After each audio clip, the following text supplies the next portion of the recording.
It's time for Windows Weekly. Paul Thurrott and Mary Jo Foley are here, just back from the Microsoft event. They'll talk about the new Surfaces. 1809 is out.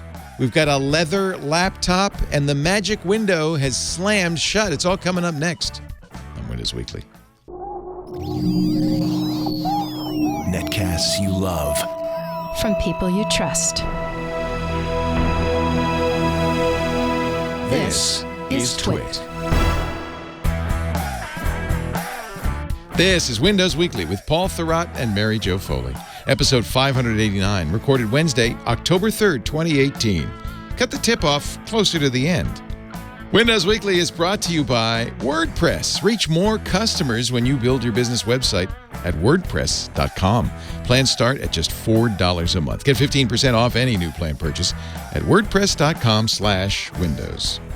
And by Rocket Mortgage from Quicken Loans, introducing Rate Shield Approval. If you're in the market to buy a home, Rate Shield Approval locks up your rate for up to 90 days while you shop. It's a real game changer. Learn more and get started at rocketmortgage.com/Windows. It's time for Windows Weekly, the show where we gather to talk about Windows Weekly. Paul Thurrott's here. He is what is he? How do you describe a man like Paul Thurrott? He's a blogger, I guess, journalist, covers Windows at Thurrott.com, writes fabulous tomes about Windows at leanpub.com. Hello, Paul. Hello, Leo. Mary Jo Foley. I can't get my OneNote to sync. Oh, that's my line. I know. Stealing my line, man. I don't know what's going on. Mary Jo Foley's also here from allaboutmicrosoft.com. That's her ZDNet blog. She's too smart to write books. Yeah. But they were both at the old post office. No, I don't know. Where was it this year? Yesterday. I wish it was at the old post office. Yeah.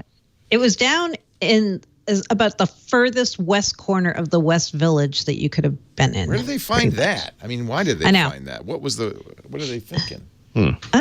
I guess it was just like an industrial warehouse space that they said, oh, let's have an event there. That would be cool. It didn't look, I'm going to pull up your picture of Paul and Brad Sams in making bad fashion choices. And it didn't look very big. It looked comfy. Yep. They were in nice black couch there, stretched out. But it looked like, I mean, there mustn't have been more than a couple hundred people there. Yeah, it was small. Yeah. I think By the way, only did like you 60. You see Bradley Cooper was there, America? Bradley Cooper? Who is Bradley Cooper? Whoa. Dick. That guy. Oh, the director of the new Star is Born. Well, he was there? Speaking of Star is Born. So it turns out, right. Okay. First of all, did you send out a memo? Few compliments on the quality of the legs. Nice legs. Not bad. Where's Brad's leg hair is a question we won't delve into. Well, Brad is a little boy. What I'm fascinated by is your choice of foot and sock wear, which seems to be. Are you in sync? Brad and I? Yeah, look, you're both wearing half socks with some sort of weird slip-ons. Okay, so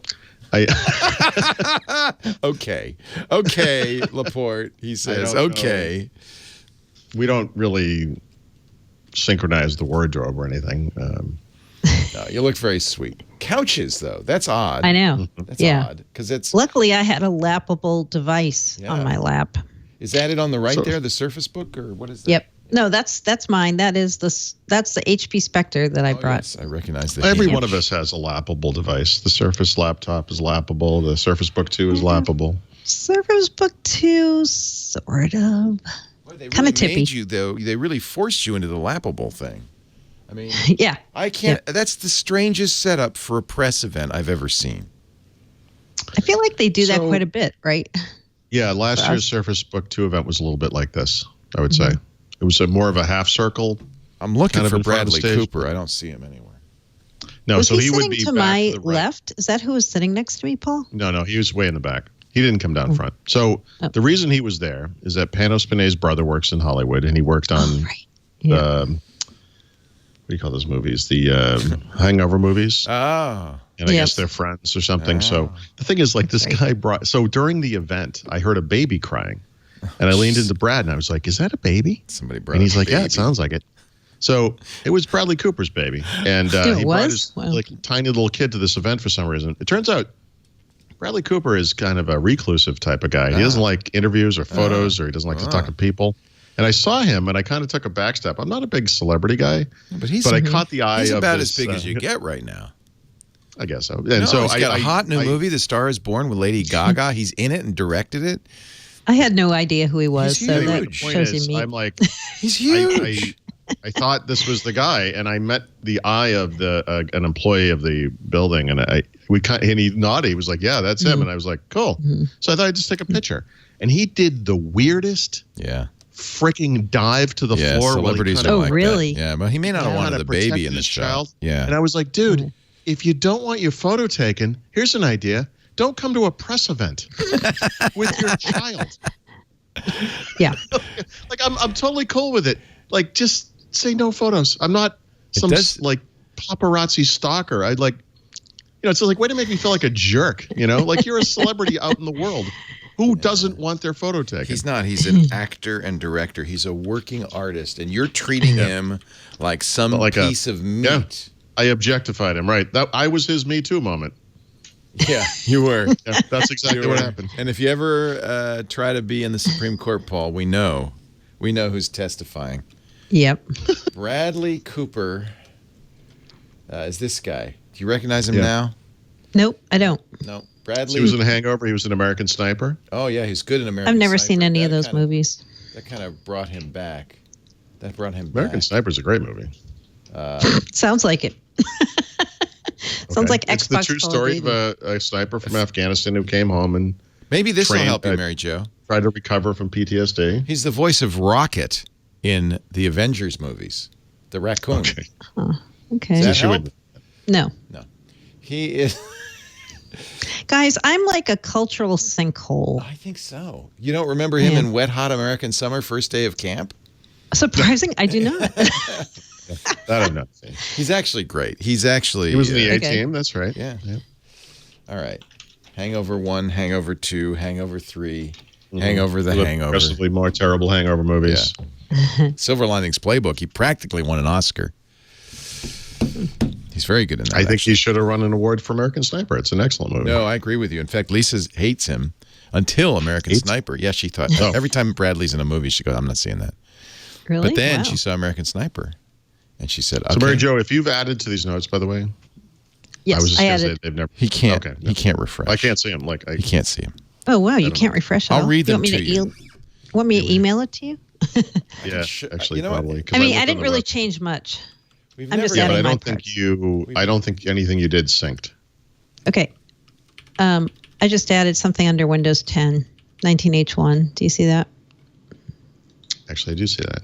Okay, so it did sync. Miracle. It's a miracle. It's working. It's a miracle. Could you tell me how OneNote works, please? So this is how we collaborate. We put it up on the screen, and we discuss. Yeah. Great. Finally, somebody wrote in all caps. Guess who wrote that? Mm-hmm.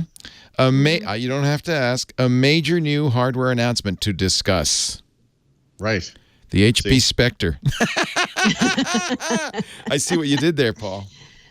Well, okay, I will say this. Microsoft's announcements are very interesting. We will go through them in great depth. But let's face it, this was an S year for Microsoft. Yeah. It literally shipped 3 devices in the exact same form factors as the devices that came out a year or 2 ago, whatever the time frame was. I noted your tweet. Which one? The one that said no USB-C. Yep. Shocking. Except on 2 devices that it was surprising that it was on, right? Yeah. Well, I would get a guess. One is the Surface Studio, right? Yep. Because it's a desktop. You have to have USB-C on a desktop. Yeah. What's the other one? The headphones. Oh, come on. Yep. Come on, man. Yep. Yeah. We're going to talk about why not and why they say they didn't.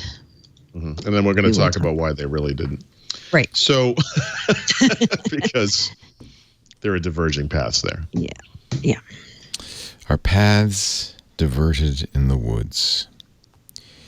You took the left way. We should do the HP first, just because it happened first. Did they have an event at the same time as Microsoft did? It was the day before. Oh, okay. Yeah. Now, Mary Jo, you have that HP Spectre T, right? I have the original one from like 2 years ago. Copper and I do too, and I love it.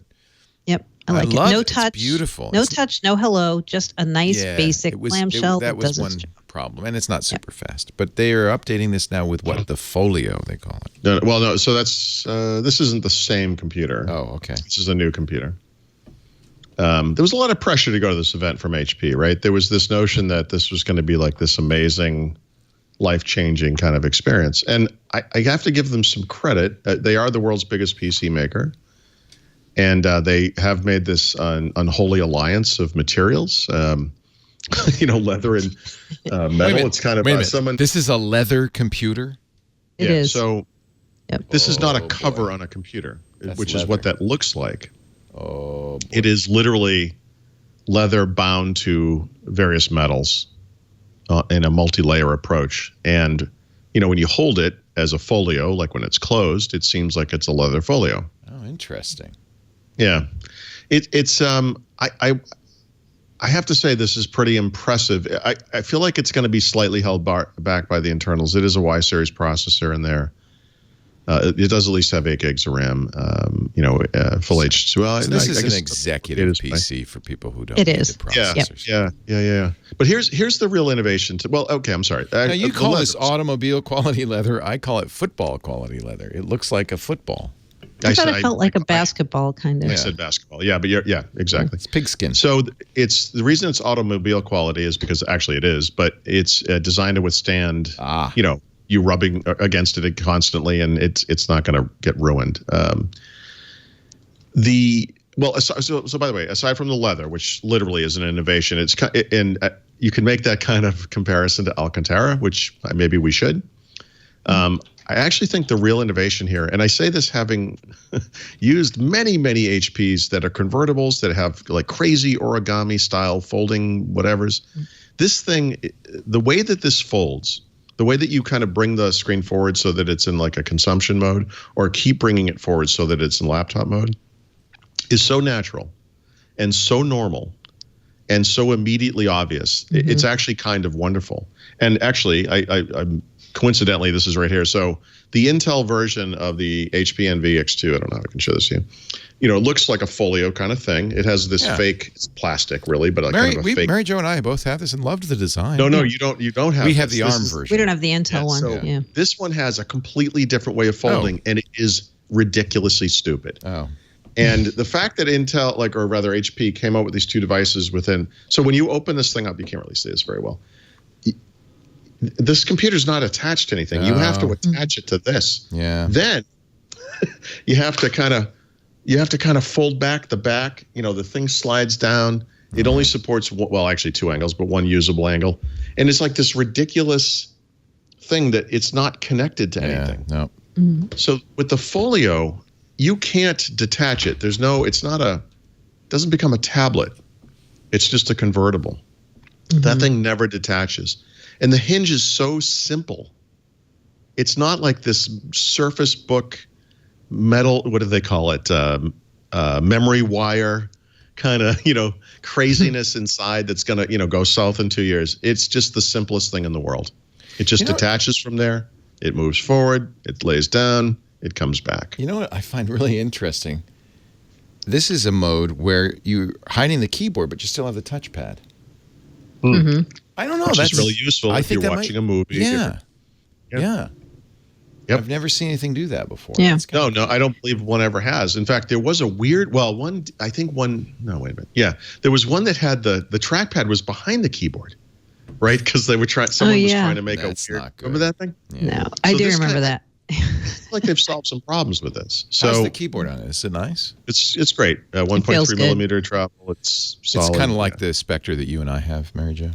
Yeah, I would say so. It looks like and I only had it on my lap for a moment, but I would say it's lappable. But it was lappable. Well, if you like the feel of fine leather, you're going to enjoy the leather this makes it a little heavy.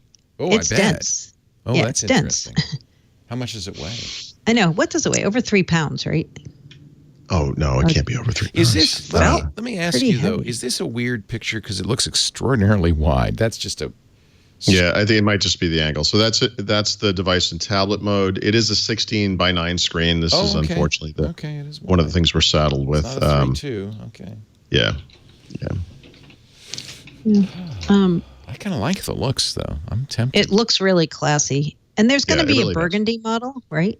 Yep, there's 2 different colors. The leather and the...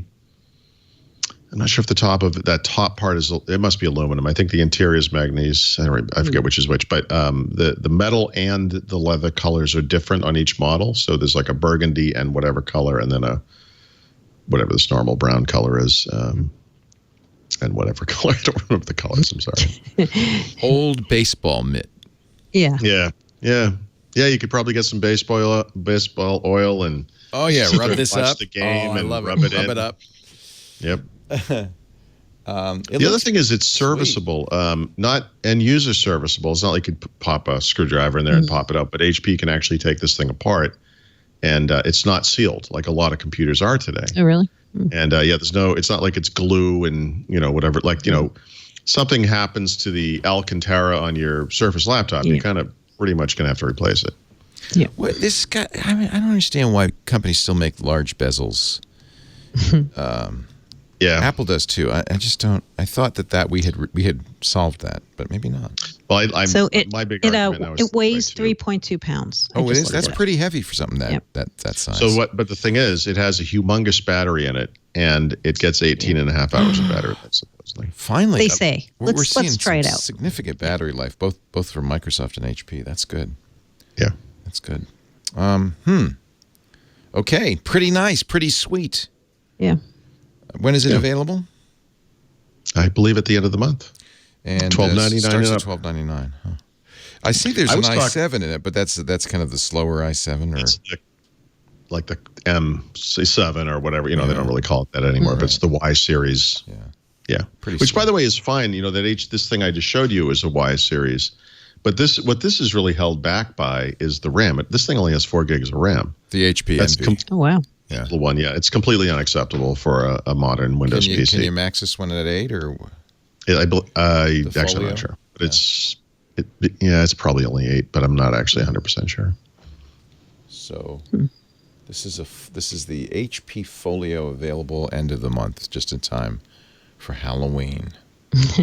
I want to try it. I want to give it a test drive. I should note at this point in time.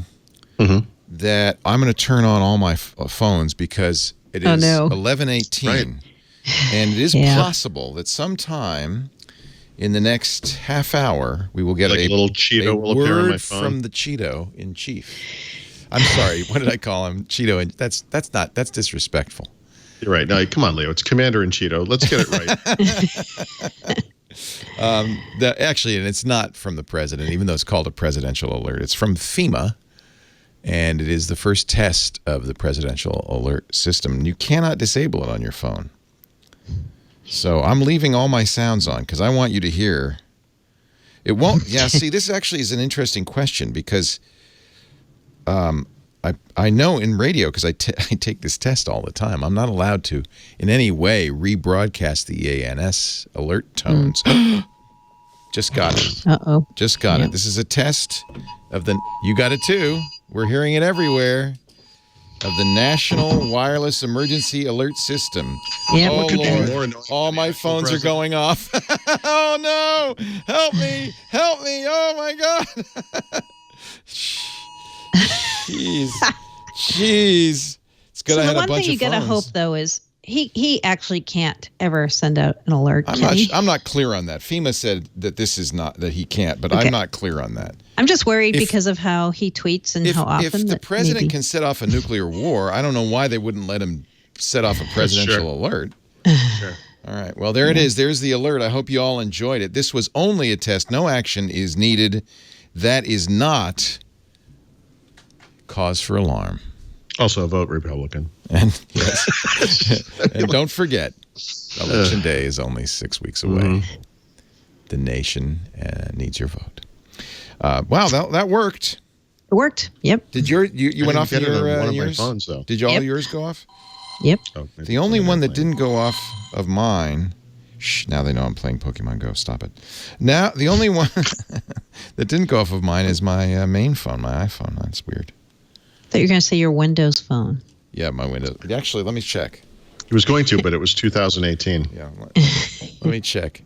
No, I didn't. Oop, I just got it again. Okay, now I'm getting it multiple times. Is that right? You're not supposed to get it again. I just got it a second time. Yeah, no. I mean, maybe because you didn't. I don't know. I shut it off. Now, what happens if I tap that? I have a phone that's in airplane anywhere. mode that did not get this alert, and I'm hoping to never get it on that phone. No, that's right. If your phone isn't on the network, it won't get the alert. If your network doesn't support it, and there are precious few in the U.S. that didn't support it, you won't get the alert. What are those networks? Yeah, really. Where can I go? No, you want to know. The problem is, I don't. It's hard to imagine what that would be used for. Right. Given how long it takes to get it to do it, the atomic war would be over. I mean, do you think it's just going to say like "heads up"? Yeah, heads up. Here it comes. I want to go up and look Big at one's the sky. coming. So maybe, but there's already a severe weather alert on all of our phones. Yep. So it's hard to imagine what exactly this would be used for. Yeah. Of course, you can disable the severe weather alert. You can disable the Amber Alerts. You can't disable the presidential alert. There is no way to disable that. So,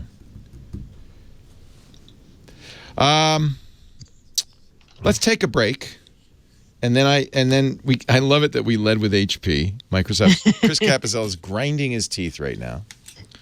But we will actually, Chris, don't worry. Panos Panay will make a special guest appearance along with Brad Sams. Ah! There he is. Woo! Yikes. Nice cans. He might be wearing shorts. I don't know. It looks like he's wearing those new headphones. Yep. Yep, with the Type-C headphones. Our show today brought to you by WordPress. So is my blog. So are so many sites these days, including some of the biggest tech sites in the world. Quartz is on WordPress. WordPress is an amazing platform. 31% of all the websites in the world. I know when I say this, I even see the skepticism in your eyes. I see it. But it's true. It's an unimaginable fact, but it's true. When you look, if you're in a business and you don't have your own website, a place you can call your own, not owned by somebody named Zuckerberg or, Twitter, but a place you can call your own, you need to have a website. But I know why you may not or be reluctant to, because it sounds like a lot of work. It sounds like a lot of technical mumbo jumbo. Do I have to know HTML? What's going to be involved here? WordPress makes it easy. They take care of the hosting. They do the hosting at WordPress.com. They take care of the security. They keep it up to date. You don't have to even think about that. They take care of all the software updates. And they have incredible designs with state-of-the-art engineering and design looks that you can choose from. They're plug and play. All you have to do is create content. And that you can do because the content is the stuff you already do, whatever it is. If you're a plumber, if you're a website designer, believe it or not, most website designers really don't want to design their own website. It's too much work. And maybe WordPress.com is the right place to go for a great-looking site that reflects your style. I know, we have many sites, paid a lot of money for the Twit sites, but my personal site, no, it's at WordPress.com, leolaporte.com. In fact, I finally decided to kill all the other social media and just put all my good stuff on my blog. That's where it should be. And if you're a business, that's where it should be. You can link to it from Facebook and Twitter. Even better, WordPress has social linking, which means visitors to your site can link to your site on their network, share it with their friends. That's good for business. It's good for traffic. Whether it's a personal weblog, whether it's a business site, whether you want to sell, they do e-commerce too. Some really nice stuff in e-commerce. You want to go to WordPress.com. One of the things I like about WordPress, you can upload video and images to WordPress, so you even control that content. You don't have to put a link to somebody else's site or Facebook or YouTube. You can put it right there on WordPress. Plus import and, here is important, export content to and from your WordPress website. It's your stuff. You get to keep it. Your site, your home, your content. Grow your audience. Reach new customers. Built-in search engine optimization, social media features, marketing tools. And I use the WordPress app. When I was traveling, I posted postcards from my travels, and it was really easy to do it with the WordPress app. It was fantastic. Even things like changing the post date to match the postcard date so that it would all be in order. It's just fantastic. Plans start as little as $4 a month, and no matter what plan you'll have, you get the great 24/7 support team with answers to any question when you need it. Now do you understand why 31% of all websites run on WordPress?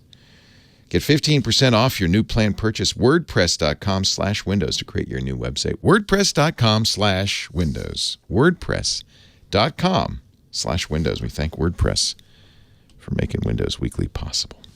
Paul Thurrott, Mary Jo Foley, and there was a little clam bake in the West Village yesterday. There was. Everybody who was anybody, including Bradley Cooper and his baby, were there. Sure. It sounds like a bunch joke. Of nobodies were there too, by the way. But yeah, I brought a baby to a Surface event. Yeah. Yeah. We all lead weird lives, I guess, in some way. So, the only thing I know, because I followed your tweets, was I saw that picture, and then I saw that Panos Panay came up to Paul and took your Surface. What was that all about? I don't know. He likes to work the crowd.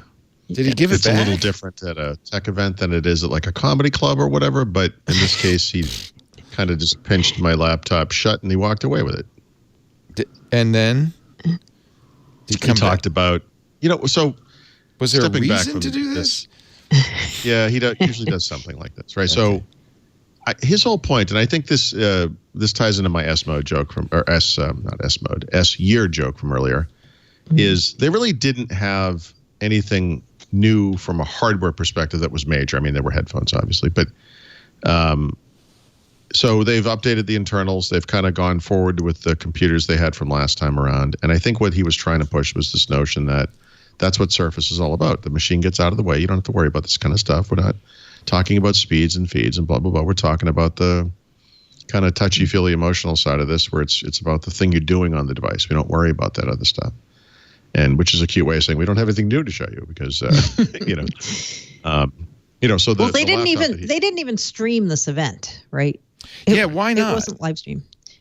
I think because it was a minor event. Oh. I completely disagree with this decision. I think they should have streamed it. We have both heard from hundreds of people who wanted to watch this thing. We would have had a live coverage. Yeah, I thought it was interesting too. And there was some neat Windows 10 stuff in there, some neat Office stuff. Mm-hmm. I think they have a good story to tell. Yeah. And I'm not going to... The other reason I heard from a couple people they decided not to do it. So they did a lot of things really differently with this announcement. For one thing, it started at 4 p.m. Eastern, even though it was in New York. That was weird, right? And they also didn't stream it. It was kind of a low-key event. Like there was 1 hour of kind of a basic keynote with Panos and Yusuf Mehdi and a couple demos, and that was it. And then we all got to go into this room where we could check out the new devices. So it wasn't really something that would have lended itself really well to streaming. I mean, you could have streamed the original keynote, I guess, but I think they were also trying to differentiate their approach from, like, say, how Apple does an announcement or how Google does an announcement, in that it wasn't some big bang, like, look at this beautiful hardware. It wasn't like that, right? But it was like that. See, that's the thing. I don't feel like it was. Well, first of all, it was in a small venue. Like the Apple event is held at, there's 1,000 people or 2,000, whatever it is. It's a splashy multimedia kind of thing. But what Apple announced for new iPhones was no better or worse than what Microsoft announced for new Surface PCs, if you want to compare them to the previous generation. I feel that the level of news or whatever you want to call this was absolutely on the same level. I agree. I mean, I understand that they probably felt like they're not going to get the same kind of glowing, overly positive press coverage that Apple always gets. I think they could have handled it the same way, honestly. I think it would have been, I think it warranted it. It reminds me of the, Surface Pro, the 2017 version. They didn't call it 5 because we don't feel like we added enough to call it 5. Well, you felt like you added enough to call this one 6. Last year I made the argument that this was 5. There's absolutely enough to warrant it. Leo. So I don't know. You probably caught that, but like last year when they announced the Surface Pro, the newest one, it was supposed to be the 5, and instead they just called it Surface Pro with no number. But it turns out it was. Yeah, it turns out we're going back to having numbers. It always now. was 5. Well, did you see that we're now going to call Wi-Fi instead of 802.11n and 802.11ac, we're going to call it 802.11.4 and Wi-Fi 5? Yeah. What? No, I did not see this. Yeah, because it confuses people. Okay. So, and I wish Apple would realize this. Simple version numbers. Just do numbers. Yeah. Numbers are so good. 10S Max. What is that? No. So no. The big thing, though, I think there was. Look, we'll go through all this stuff. Honestly, in many, we're fixated on hardware, and I don't just mean the three of us or whatever. I mean our little community and the broader community of personal technology fans or whatever is really fixated on hardware. So we're going to beat this to death. But there was some very interesting software stuff going on too that we will absolutely get to. But like a lot of other company stuff, all this stuff started leaking in the days and weeks before this event, and there were some rumors we had heard that didn't make any sense, right? That Microsoft we didn't even believe them. We were talking among ourselves, and I'm like, "Do you think it's going to be called the Surface Pro 6?" And Paul's like, "No." I'm like, "No, it's definitely not." Well, that one I mean, that one I didn't care about too much, but I mean the USB-C thing didn't make any sense. They've done it on Pro, on Book, which is the highest end one they have. They've done it on Surface Go, which is the lowest end one. I mean, obviously, they're going to fill in the product line, and here's the logic to it. By the way, this isn't about necessarily or just about being forward-leaning or being modern or that literally the rest of the industry has done it, and blah. It's not about that stuff. I actually don't want them to replace the USB-C 3 port on those devices with a USB-C port. But what is on those devices is a mini display port. Right. You need to replace that with it. That's what they did on the Surface Book 2. It's the right decision. Mm-hmm. For the most part, you're still going to use a dongle. You can go buy a cable that ends in mini DisplayPort and goes to whatever it goes to, HDMI. You're still buying a special thing. Mm-hmm. The thing you're going to these days is HDMI. For the most part, I know there are exceptions. Relax, pedantics. But you're basically using a dongle anyway. You might as well use a port that, by the way, can also power the device. That can also be used as data. That can, with a dongle, work with any USB accessory. Those are 3 things that Mini DisplayPort cannot do. It makes no sense not to have done that. Okay, I want to throw something in. So I, going into this event, had heard from a couple people who said they saw the Surface Pro 6 and the Surface Laptop 2, and they said they had USB-C. Right. So what I think happened is they have done this. Like there are models that have these already. Yep. And instead of coming out with them now, they were like, you know what? We're going to have to change a lot of innards of the device and the chassis maybe if we switch now to USB-C on these. So let's do it in the next generation. So, by the way, add to that the rumors about a version of Surface Pro where the corners were curved more like the Surface Go. Mm-hmm. Probably also true. Why wouldn't you want this device to look even more like the newest member of the family, right? Mm-hmm. And this goes back to what I said again. I'm going to keep beating this one to death. The notion of this being an S year. I think ultimately what they did was they looked at this and said, look, the big thing here is the internals. We're going to 8th gen finally, quad-core processing. The performance is going to be way up. Let's just make that the thing. There are people that haven't bought these devices because they're still the only machines in the market with dual-core processors in this price range. Everyone else has gone quad-core. Let's satisfy that demand and then do that bigger thing that you were just talking about. Yeah. I really think that is what happened. That Me too. There were plans for this bigger step, and it's like, you know what? That isn't really what's important right now. And on that note, for all of the complaints I just made about USB-C, I'm actually okay with it because the thing is, I brought a Surface laptop to the device. It has one USB port on it. Mm-hmm. I never plugged anything into it. For all the complaining, like it's easy, I think, as a tech enthusiast, like I am, and I think a lot of people listening to this are, I don't really need this stuff all that much, you know? Right. So I could kind of lay out the logic of why what they did is wrong. But the reality is there is something special about these devices. It's true of Surface Pro. It's true of Surface Laptop. It's true of Surface Book too, although the design is still goofy and kind of bland to me. But as far as the performance and the functionality, it's right there, obviously. And I think that was half an hour of what he was talking about. It was kind of waving his hands like, don't worry about the specs. It's this other thing that's kind of special about these devices. And I have to say, I think he makes a good point. Yeah, I mean, it's hard if you're the press sitting in this audience and you're like, okay, is there an 8th generation Intel in here? And he never says it, and you're just like, is there? He never said it. He literally never addressed. He gave some basic performance. It was X percent, better performance over the last one. Whatever. Right. But he never. Yeah, you're right. He never talks specs. Right. The one thing, of course, that they were highlighting was the black editions of the Surface Pro 6 and the Surface Laptop. Like that was a big part of his pitch, and they looked great. They were really nice. Beautiful. Yeah, they are. But yeah, he was definitely focusing more on the creativity theme, the aesthetics of the device, and everybody in that audience was like, okay, give me the price, give me the specs, give me how many versions of this are there. But we're so hardwired. Yeah, we are hardwired that way. Yeah, to debate it.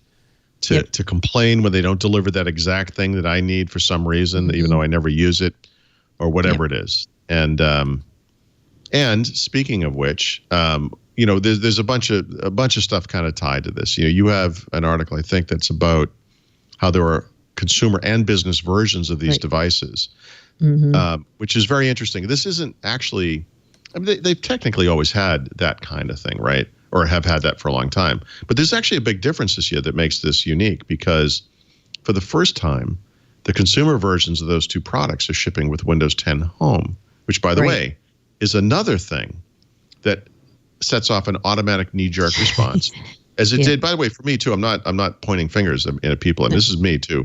Rich Woods and I were like, complaining about this. Like, there's no way this rumor is true. I know. Surface Pro literally has the name Pro in it. In his name, has the word Pro in his name. Yep. But then you kind of step back and think about it, and you can't actually upgrade to Pro on the website today, although I think that's coming. You can't actually buy the business versions of these devices today because they're for pre-order, and that will happen eventually. They will come with Pro. You have to go to see them. You have to go to the Surface business site, right? Like that's where they're all laid out, and you can pick your models and pre-order them. But yeah, the difference is like $150, right? Or so. Is that what it is? Okay, I think so. So Surface Pro 6 for consumers with Windows 10 Home is $899. For businesses, it's $999. So $100 difference for that. All right. So by the way, let's talk about what that means, though, because if you, first of all, for a consumer, for a normal person, the price of this device just went down by $100. Yep. Point blank. 90-something% of the people who buy that will never have to worry about upgrading it. If you wanted to upgrade it, it would cost $100, right? That's you do it through the store. That's the price.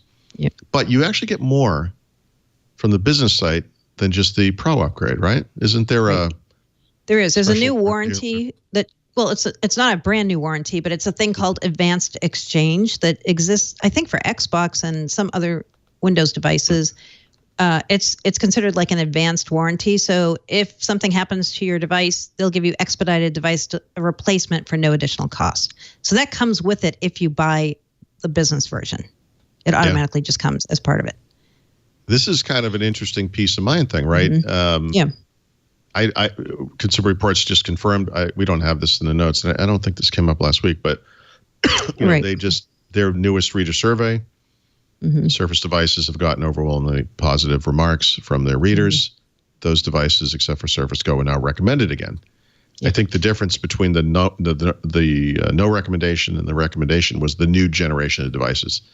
You and I kind of anecdotally have heard from people, and now I think it's semi-official, that that last generation was way more reliable than the one that preceded it, Surface Pro 4, the original Surface Book. But if you're still worried about it, you can take advantage of this new, or not new, but this business warranty. Right. So for the Surface laptop, if you buy the one with Windows 10 Home, the consumer version, it's $9.99, and if you get the business version with Pro, it's $11.99. That's actually $200 more. It is. Yep. So why would that be? I'm not sure. It's possible that the base Windows version is a higher level SKU. I haven't looked at this yet, so I don't. Actually have. I forget if it's laptop or if it's Pro, but one of those two things, if you look on the spec sheet, they have different Intel processors, but it's like a 1-digit difference in the number, and they're both considered either i5 or i7. So I'm like, okay, what's different about those? I think what you're seeing is that the base Surface Pro, this should be true of the laptop, it used to be, but maybe just Surface Pro, is that Y series processor, right? And so the way they made it cheaper over time, because that wasn't an original configuration, they added it over time, and it was a way to make the device less expensive. But I believe it also came with only 4 gigs of RAM by default.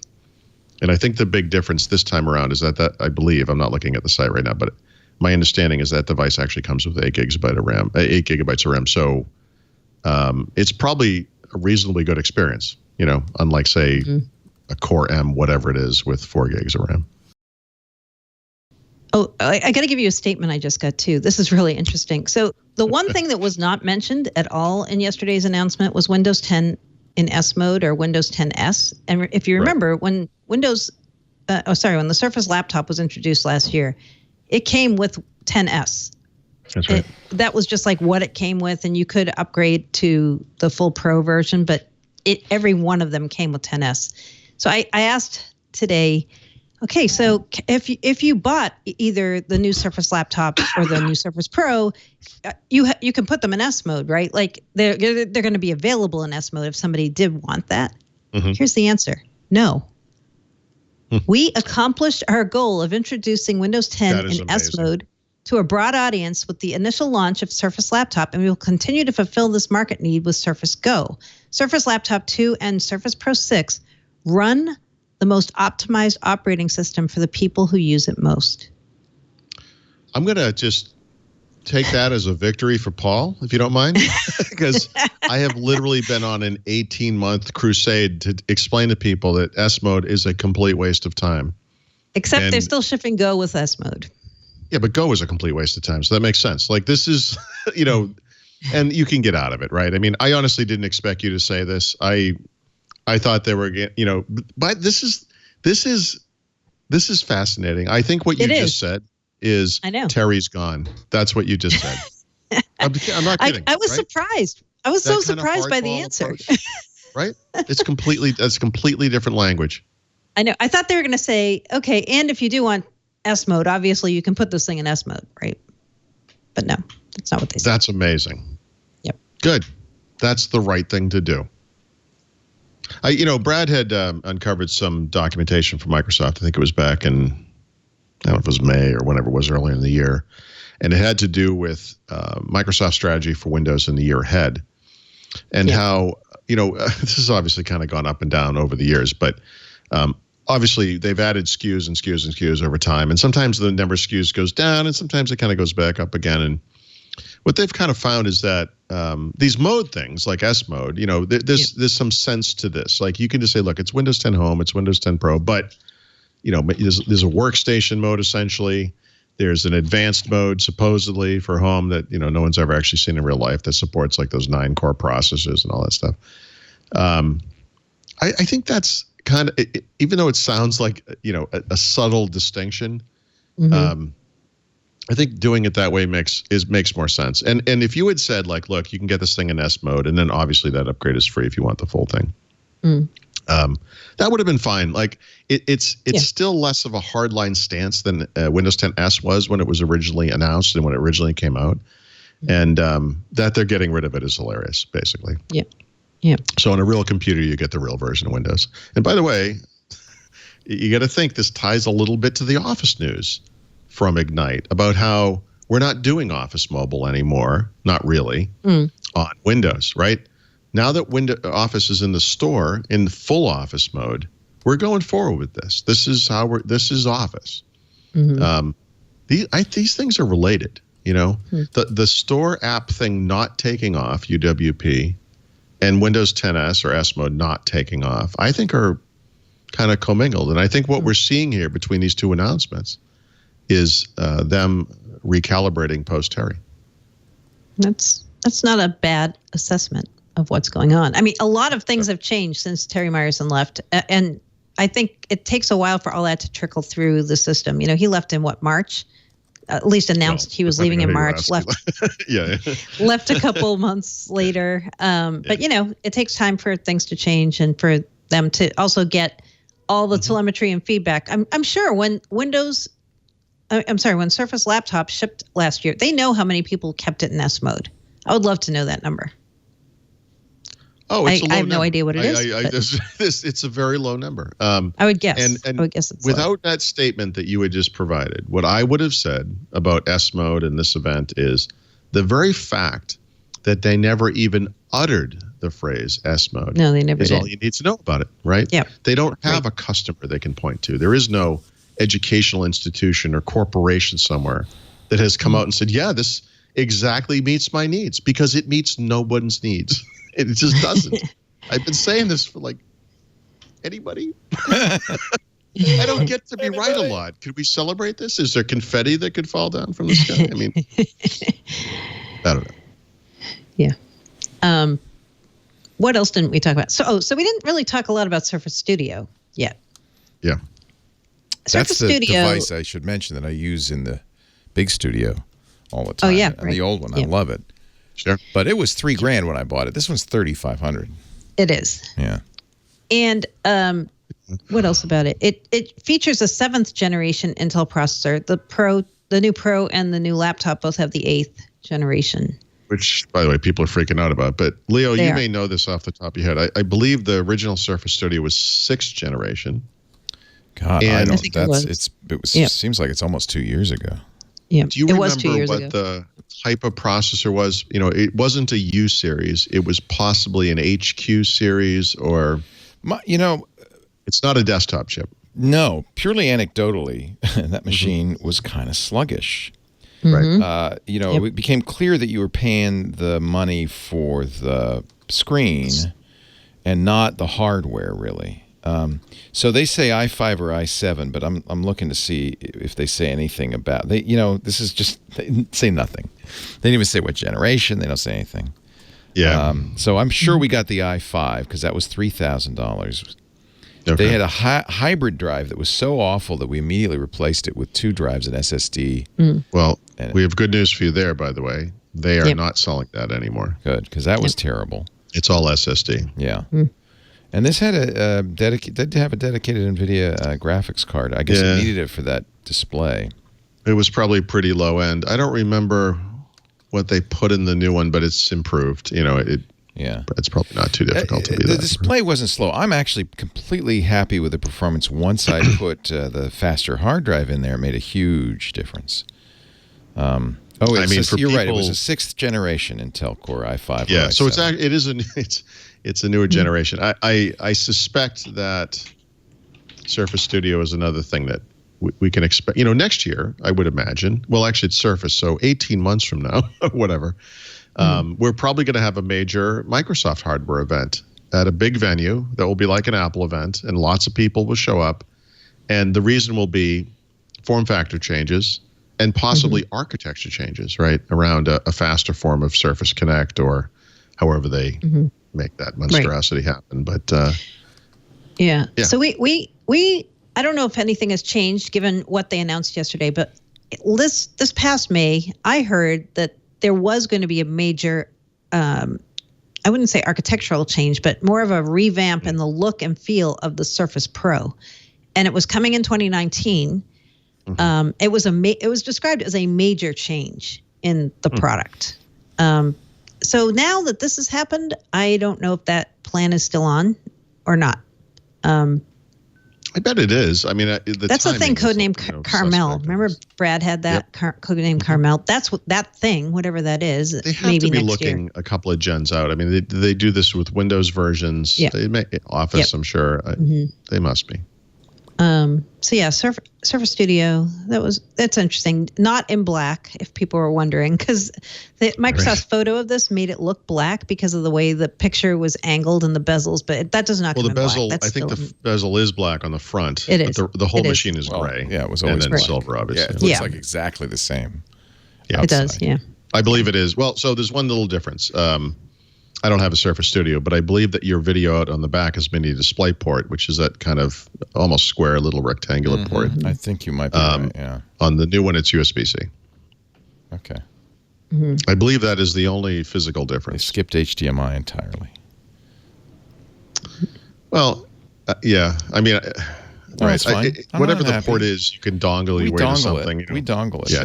We But don't again, mind. I think the important thing about USB-C is the other stuff. Not that powering the device is possible with Surface Studio, but on the laptops, you get that kind of versatility, and it's just nice to have that. Yeah. Yep. Yes. He says, having never used any of it, but anyway. Well, no, but I think it's nice for us because we do feed a video out of Yeah. it. I rushed out of that event, and Matt, of course, it matters to you. I was trying to think, am I outraged about this? Right? I have been complaining about USB-C for over 3 years now. I wrote an article 2 years ago when Pro 4 and Surface Book came out that said it was inexcusable that those devices, one of which is now 2 generations old, did not ship with USB-C, right? I've been complaining about this for so long. Thunderbolt 3 wasn't even a thing when I started complaining about this. And so I had to rush out of there to get home, and I had my version of Planes, Trains, and Automobiles, which is like ferries, buses, and automobiles. But anyway, a convoluted series of steps to get home. And I was kind of obsessed by it. I ended up writing about it on the bus ride home, which is a surefire way to get sick to your stomach, by the way. Yeah, no kidding. The only thing worse is playing Doom, which I did once, and that was no good. The first 30 minutes of the bus ride is like this crazy circus, family circus route through New Jersey. But I had to just kind of plow through it. And ultimately what I came to is the mess that I tried to describe earlier in the show, which is just that it is inexcusable. I suspect the people who are going to buy this device don't care. Yeah. So let's talk about what they say when we say to them, why is there no USB-C? Yeah, what do they say? Okay. For one, they get kind of defensive. I had this conversation with like 3 different people yesterday. And then they're like, why do you even care? Like, do you need USB-C on it? And I'm like, I don't care. My readers care a lot about it because they ask about it all the time. They say, well, for one, our customers don't want it. And we asked them and they said they don't. Why would you say, I don't want that? I know. I'm like, well, your customers must be different from my readers because my readers say they do want it. But that's an interesting point because maybe they are different, right? No, they could be different. Who would say, no, I don't want a connector? I mean... Well, because there's already a connector. In other words, what's the difference? Like, I thought it's more likely that they had a survey and they said, which of these 5 features are the most important? Okay, and that's probably... Yeah, that could be true. I don't know how they did it, but... No, and legacy, too. Legacy, right? Like some people, they want it to stay the same. They want the ports to all stay the same because they've got cases or holders or whatever, and this is designed for that, and they buy tens of thousands of them. Okay. So that's one. Then they also say, Microsoft also says, we will support this when it's completely standardized and everyone agrees on a common standard. Okay, but you're already supporting it on the Go, on the Surface Book 2, and now on the headset that you introduced and the Surface Studio. Yeah, they're a little. So that seems like an inconsistent answer, right? The one I got was kind of just a take on one of those things, which was just that there's some controversy in the industry about whether this is really ready and blah blah blah. And you could Google right now MacBook USB-C disaster or whatever, and even Apple, which has gone really all in on USB-C, at least on their computers. Has met a lot of resistance from their pro customers because of the need for these special adapters. Although, I mean, I get the need to. You're not replacing like your iTunes library, $1,000 or whatever. You're replacing a dongle, which is like $19. Like you're still plugging. Not having a port in the computer is one thing, like for an SD card. But if you're plugging it into some kind of a drive and using a USB port, I mean, it's plugging in some way. I just don't. Do you want me to tell you like the real reason they don't want to put it in? Yeah. Because I know. Okay. USB-C is a mess in terms of capabilities and form factor. It's one form factor. We all recognize that little tiny oval slot, but you can't look at a USB slot and know what its capabilities are. True. Yeah. USB-C can do everything from Thunderbolt 3 to video to power. But it doesn't always. In addition, USB-C cables aren't capable necessarily of all of the above. So what they are, I am guarantee you is afraid of, is customer support calls saying, well, it has USB-C, how come I can't get video off of it? Or why can't I charge? Or why isn't it working with this cable? Or how come it fried my, the other problem, although less of a problem, is bad USB-C cables, which when connected to a phone to charge it, which is one great use for USB-C, can fry the computer. Now, remember, that was why HP didn't want to use non-standard stuff on there. That problem's been solved. I think that's been solved. There are, I mean, thanks to Benson Leong, the guy at Google who went on Amazon and said, don't buy this crap. Well, no, I mean, Lenovo builds anti-fry technology. There's got to be a way, Well, I really feel like it's been solved. But those companies, of course, ship devices at volume. Microsoft does not. It would probably be more disastrous for Microsoft because they just don't have the resources of a Lenovo or an HP or whatever, and it would, the customer service calls are probably a lot more expensive for a company like that. And what capabilities do you put in that thing? Is it? I mean, on the Surface Go, it does charging, right? Well, by the way, data. It should be it's USB 3.1, not Thunderbolt 3. So yes, on the Surface Go, it's not replacing a video out port, which it would be on the other devices. Right. It's literally the USB port. That's a little problematic, frankly. No, people still want a Type A USB port. I know they do. Yeah. So my argument, though, is that on Surface Pro and Surface Laptop, they should do what they did on Surface Book 2, which is you replace the mini display port, and then you get those other advantages. So it's video out, and you can use dongles if you have to, or a special cable. But you can also use data. So if you have a USB-C based external hard drive, or you have a dongle for a normal hard drive, that will work over that port. Now you have 3 USB ports. It's useful. If you have a big brick of a power supply you carry to computers for some reason, or your phone power supply, you could charge that device slowly with that thing. Or you could find one, USB-C that would work with everything and have the one cable. There's kind of like there's no downside to it. It's just, I know. It's goofy. Yeah. On the Surface Go. The Microsoft Connect port, though, is still there. And I think is going to stay there for the foreseeable future, right? That's sad. Right. I'm just hoping that, look, I'm okay with it if they upgrade the capabilities to match or exceed Thunderbolt 3, right? And then you can get a dock that could do 2 4K displays at 60 hertz, and you could have an actual professional machine. The dock as it stands now is limited by the bandwidth of that port, which is not very good. So you're kind of constrained. If you just want to use one external monitor, which probably most people do, it's fine.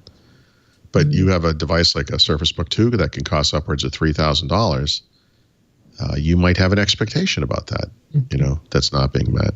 So to me, it makes sense that you put it on the Studio because people who are using the Studio are going to be connecting fast hard drives. They're going to be doing, there's lots of things they're going to do. And I presume it will do Thunderbolt 3 and video and all that stuff. Right? Will it? Will it? See the problem? So. You see the problem here? So that I would do that on a Pro machine for sure, but maybe they didn't.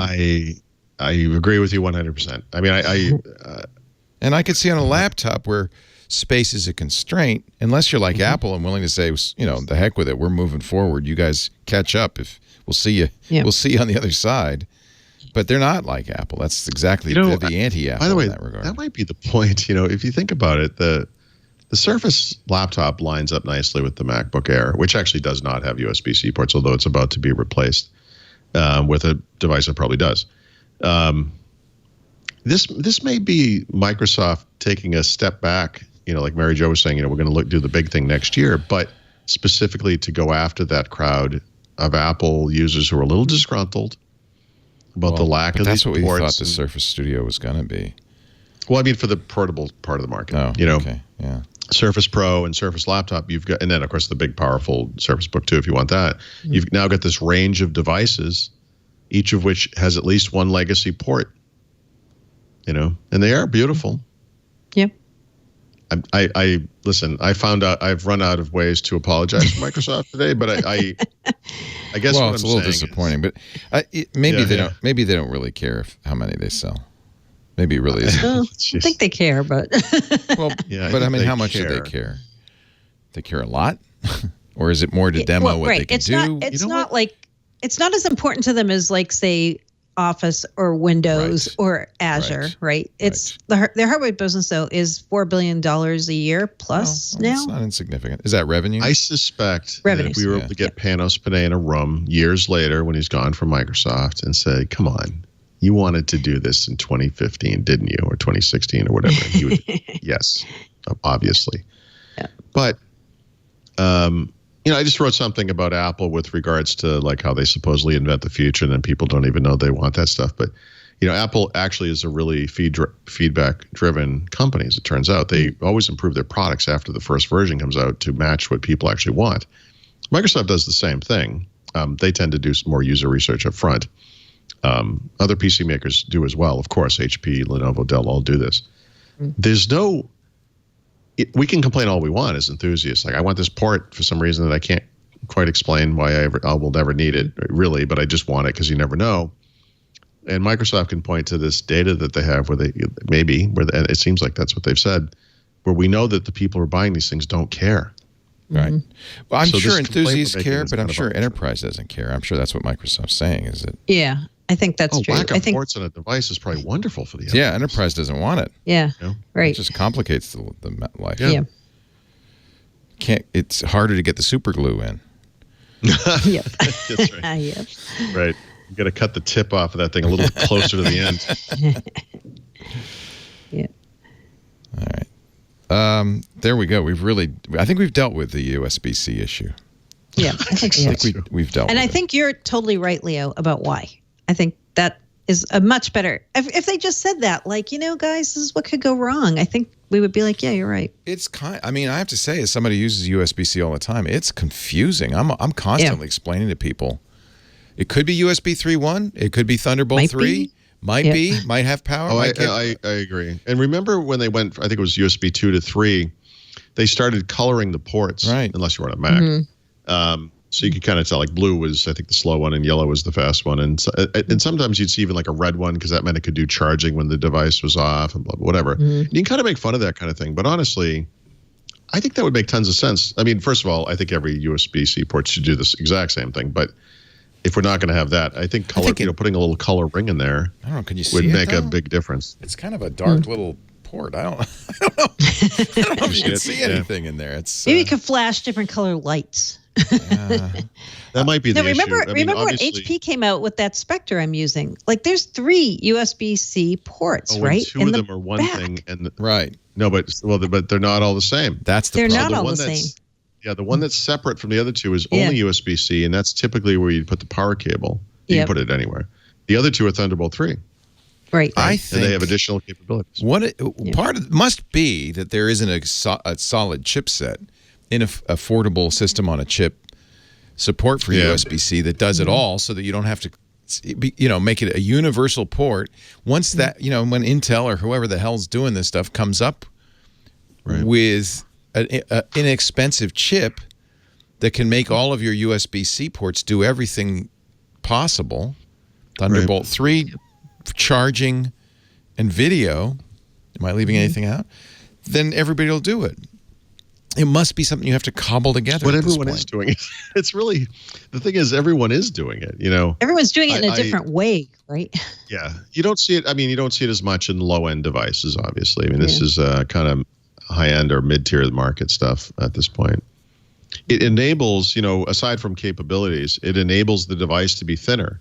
Right. One of the things about Surface Go that I think is kind of interesting is they were telling me that, the USB port is high on the device, relatively speaking. It's above the hinge because the hinge cuts into the thickness of the device. They can't actually move the USB-C port down there or the audio jack, if I'm not mistaken, because some of the width of the machine is taken up by the hinge there. They're kind of reaching the effective thinness that they can get to. In future devices, we're going to have little pull-out tabs like we used to see on Ethernet ports. Remember, as computers got smaller and they used to kind of have slightly adjustable ports because the thinness was just too much for the size of the physical port.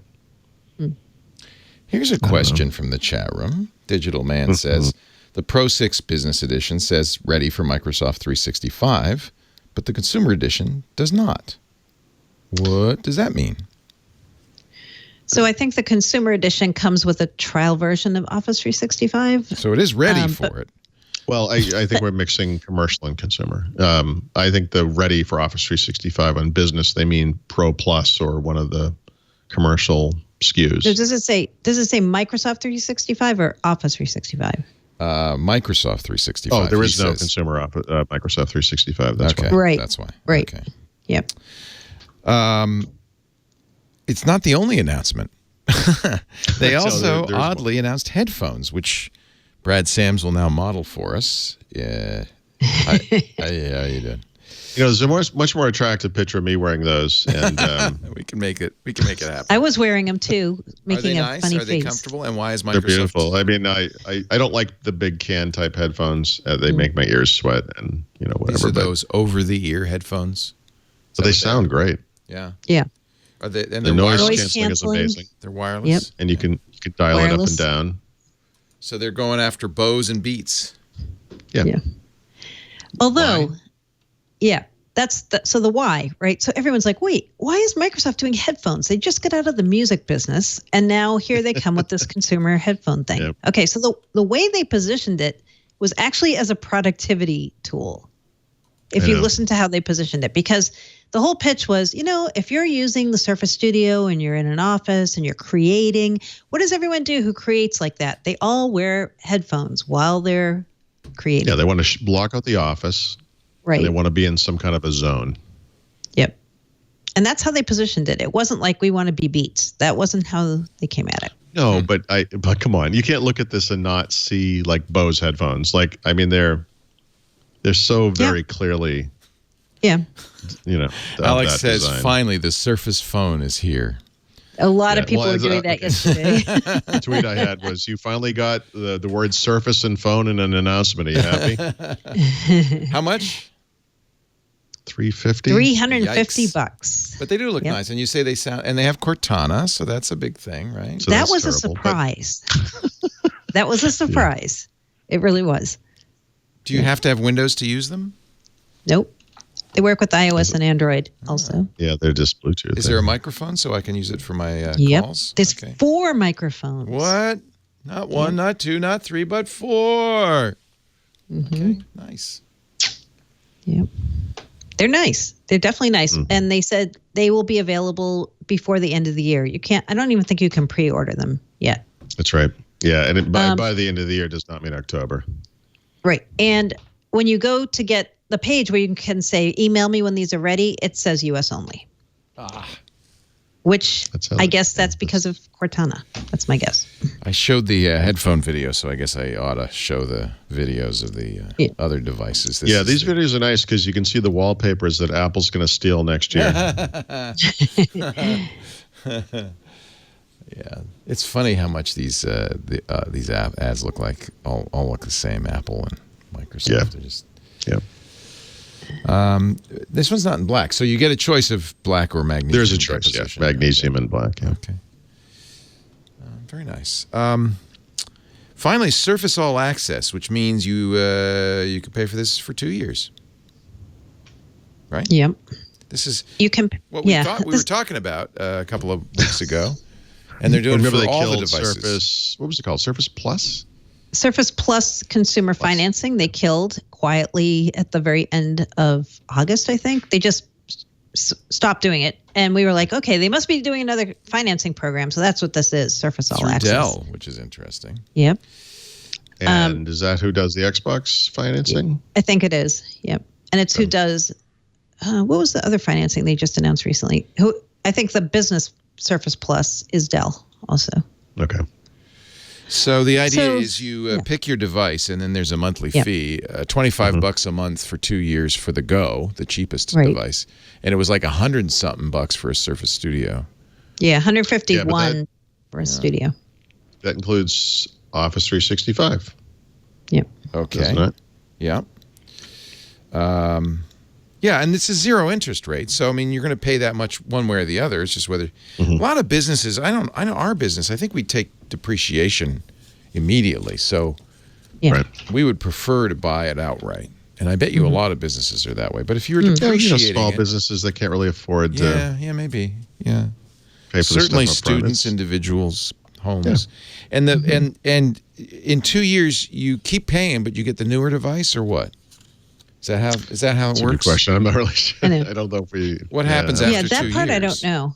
That's how the old one worked. Wasn't it that after? I think it was after 3 years. You own it after 2 years. Period. I mean, you do own it. So they're just basically spreading the payments out over 24 months. Yes. Yeah. Okay.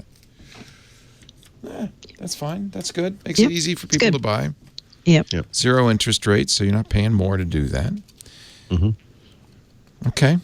I mean, why not do it except for the tax write-off, I guess. Right. So both of you made predictions. And both of you foolishly... I didn't actually look. Both of you How did we do? foolishly put those on the internet so we can see. Mine isn't even working. I can fix it, though. What did we say? It was probably something terrible. So I predicted that there would be refreshes of the Surface Pro and the Surface Laptop, that they would be minor, relatively minor refreshes. And I also had that Microsoft was going to introduce a new headset. But I didn't know that it would look like it did, because when I had it described to me by my sources, it was more like a Jabra headset, which makes me wonder if that also is somewhere in the pipeline down there. Interesting. So pretty good. My prediction level was decent. Pretty I linked to the wrong article, so I will bring up the correct one. Sorry. Although this is a good one too, but I won't. I imagine we'll get to that. It's your pick of the week or something. So no new form factors. Obviously, that's true. Surface PC updates, Surface Laptop, Surface Pro, and almost certainly Surface Studio. 8th gen. Okay. That was true except for Studio. Windows is part of it, which it was. Microsoft will launch Windows 10 version 1809 at the event, which they did. We'll get to that in a moment.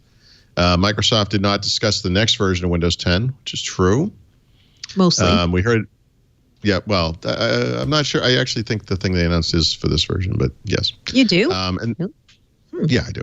And then I had questions around whether, because people had asked me, Xbox, HoloLens, and Surface Hub 2, and I said I don't expect to see anything like that.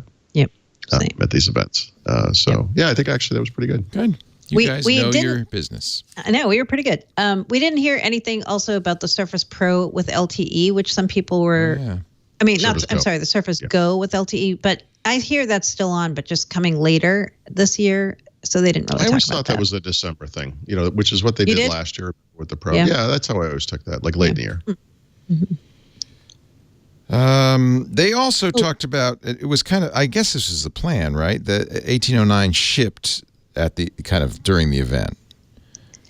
Is that right? Yeah. They didn't use the term seekers, but basically people that seek it out can go get it as of yesterday. I just started doing that today. Yep. I installed it on my Surface Studio and my Lenovo. And then Patch Tuesday is next week, and that's typically when they start a public deployment of this kind of thing. So this schedule kind of makes sense, actually. It's the same way they did the April, isn't it? Basically. Originally. I did 3 upgrades. All went flawlessly. 2 Surface devices and 1 Lenovo device. So nice. Yeah. That's good. It's nice. We've been talking about it for some time, so I don't think anybody who listens to this show will be surprised by anything. Yeah. There was one thing I was surprised, which is when you first do it, Edge runs and says, oh, by the way, the third-party cookie thing, that was broken, but it's working now. Yeah, that is the stupidest dialog box. When I first really calls attention to it, I'll tell you. You just kind of want to golf clap these guys sometimes. Like, seriously, yeah, it's a terrible... Do you think it's a GDPR thing, or... Why would you tell people this? Just...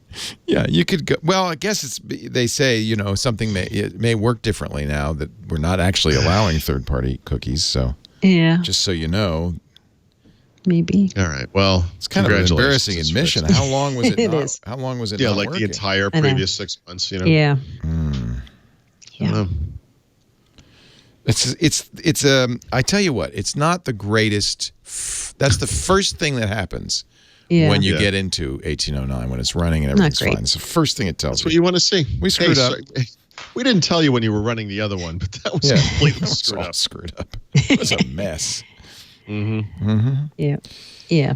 So insiders and seekers, like you said, they didn't call them seekers. They can get it immediately. Like if you go look for it, you'll get it, as long as your device is able to handle it. And then next week, start to roll out through Windows Update on Patch Tuesday. So people who are in the enterprise looking for VLSC, Volume Licensing Center version, they're saying within weeks or in the coming weeks or something. So we don't really know exactly when. If you are in that system, you should know that by now. That's how that works. It's it's always like that. Yeah.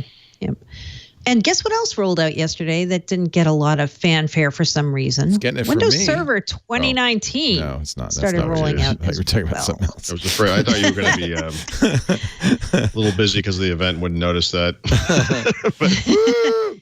Windows Server 2019 is available for download. Yep, on the Volume Licensing Servicing Center. But they're having some people are having problems getting it, but it's supposed to be there. And on the Azure Marketplace, it's there. Also on MSDN, I believe you can get it now. Poor Mary Jo. We mock her so endlessly for her. You do, and I just continue my merry way. And truthfully, just kind of Hadoops her way down the lane. I do. Paul, just between you and me, the enterprise stuff sells ads better than anything else. So yeah, actually, and between you and me, paying our Leo, way. Yeah. I still have no idea what Hadoop is. And I got to tell you. I know there's an elephant. That's all. And one then day you will no longer laugh. We laughed at Azure, and we were wrong. Yeah, you did. Yeah, we were wrong. Yeah. So no, I was talking about the Android screen mirroring. Was I sleeping during some of the show in previous weeks? That sounded. I didn't expect that. New. That did they? Oh, Mary Jo, I'm sorry. Did you mean this when you were saying possibly the next version? Yeah. That I could see. I could see. I was thinking more of the other features in the well, no, it's actually maybe this would come through there. It seems like this might require an OS level component, but it is if it comes through the Your Phone app. I mean, technically, I suppose they could add it. Right. It's just an app, right? Yeah. Oh, so it's not here now. It's not here yet. No. So they actually Future previewed update. a couple of things, which I thought was kind of interesting. You want me to start it? Yes, please. I'm sorry. Okay. The Android app mirroring thing that we're talking about right now, they did a demo of this during our event yesterday. So the way they demoed it was they showed Snapchat on somebody's Android phone being mirrored onto their Windows 10 PCs so that you could go on your PC and actually have the conversation in Snapchat from the PC instead of doing it on your phone. Just like they're doing with SMS messaging if you have your phone and you have an Android phone. The thing where you can view your last 25 photos if you have an Android phone, all courtesy of the Europhone app. So we don't have that now, right? It's not even an insider build, this app mirroring thing. Right. When they originally announced Your Phone, there were 3 parts to it. There was notifications, messages, and photos. 2 of those are available today with the shipping version of Windows 10 1809. The one that's missing is notifications. So they showed a future version of the app that had notifications in it, obviously, but it also had apps. And there was a grid of icons, like the all apps screen on Android or whatever. Obviously mirroring the app list that was on your phone. Yeah. By the way, I don't want to read too much into this. I don't think these things are 100% related, but I do find it kind of interesting that Terry Myerson canceled a project that would have allowed Android apps to run directly on Windows. And I was told specifically because it worked too well, that this would have undermined the app platform that he was promoting. Now that Terry's gone, it's not the same, like I said, not the same thing. But they're bringing a capability to run, essentially, sort of, run Windows apps on Android apps on your Windows PC. Yeah. It's kind of interesting. It is. You're not installing them there, right? I mean, it's not the same. But maybe this is another example of things changing. I know. I thought of the same thing when I saw this. I'm like, oh, so they never did Project Astoria. I mean, they tested it, and like you said, it worked too well. They claimed we don't really need it because we have the iOS bridge. And everybody who has an Android app has an iOS app. No, not really true. Plus, the iOS bridge, by the way, is pretty much dead. No one uses that. So I heard from people who worked on the Android thing, and they were really disappointed because it really was. Apparently, I didn't see it, but apparently it was really, really good. And I always used to wonder if they did Project Astoria, like, why would you even need Windows if you want to run native Android apps? Like, well, I mean, you could kind of mix and match. I mean, the point of Windows 10 in many ways is you can run all those legacy desktop apps that everyone actually needs and wants, but you can also run these new modern mobile apps. Well, that app platform never took off, but the Android one did. What I mean. I'd have to think of an example of an app that made a ton of sense, but the one I mentioned to you the other day was Outlook Mobile, which I prefer to the Windows 10 Mail app. I could run the tablet version of that, conceivably, or assuming the app is written correctly on my screen. It could apparently maybe appear as the full app. It would like the tablet version. That would be fantastic. Anyway, it's a good idea. It was always a good idea. Whatever. Yeah. So again, this is kind of interesting for people who are, you're working on your PC. You don't want to pull your phone out. You want to just continue in the flow of work, like they keep talking about. Same thing with the SMS messaging and the photos. You can do everything. There it is. It's on your PC. You can just keep working while you're Snapchatting or whatever else.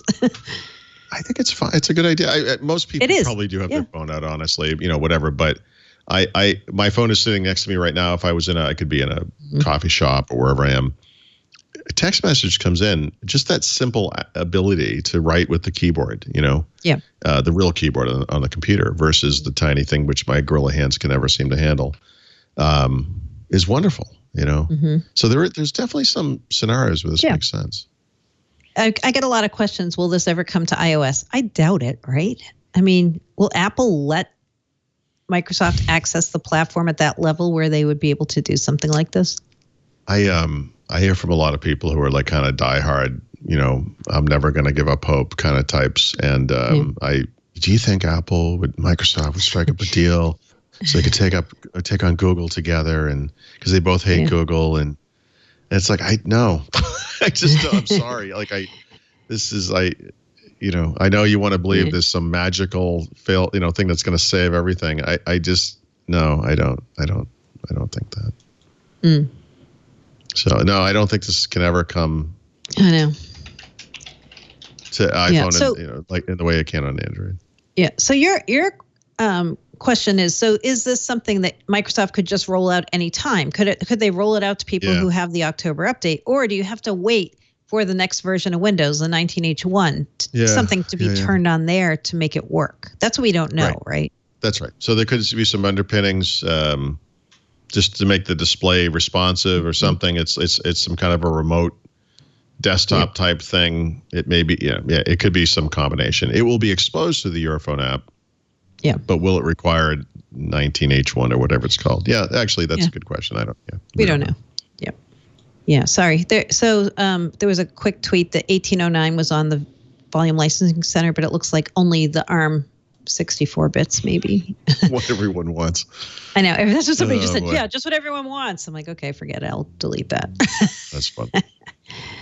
So I was thinking, there was one other thing I wanted to say about the Surface event, because this question also has come up, and I forgot to add it before we moved to Windows 10, but one thing we got to do a lot yesterday was chat with members of the Surface team who were kind of milling around, and people who worked on Windows and Office. They were all there in the showcase. I asked Stevie Batish, who's basically the chief mad scientist of Surface, about the thing everyone always asks for, which is a version of Surface Studio that was just the monitor without the compute. Right. And, for a while they were saying, that's not really what we want to do. Yeah, they denied that for a long time, that they were ever going to do that. Well, yesterday when I asked him this question, he kind of hedged. Oh, good. So I wonder if there will be a Surface Studio monitor in our near future. Because the real problem here is they can't keep this thing up to date fast enough. Yeah.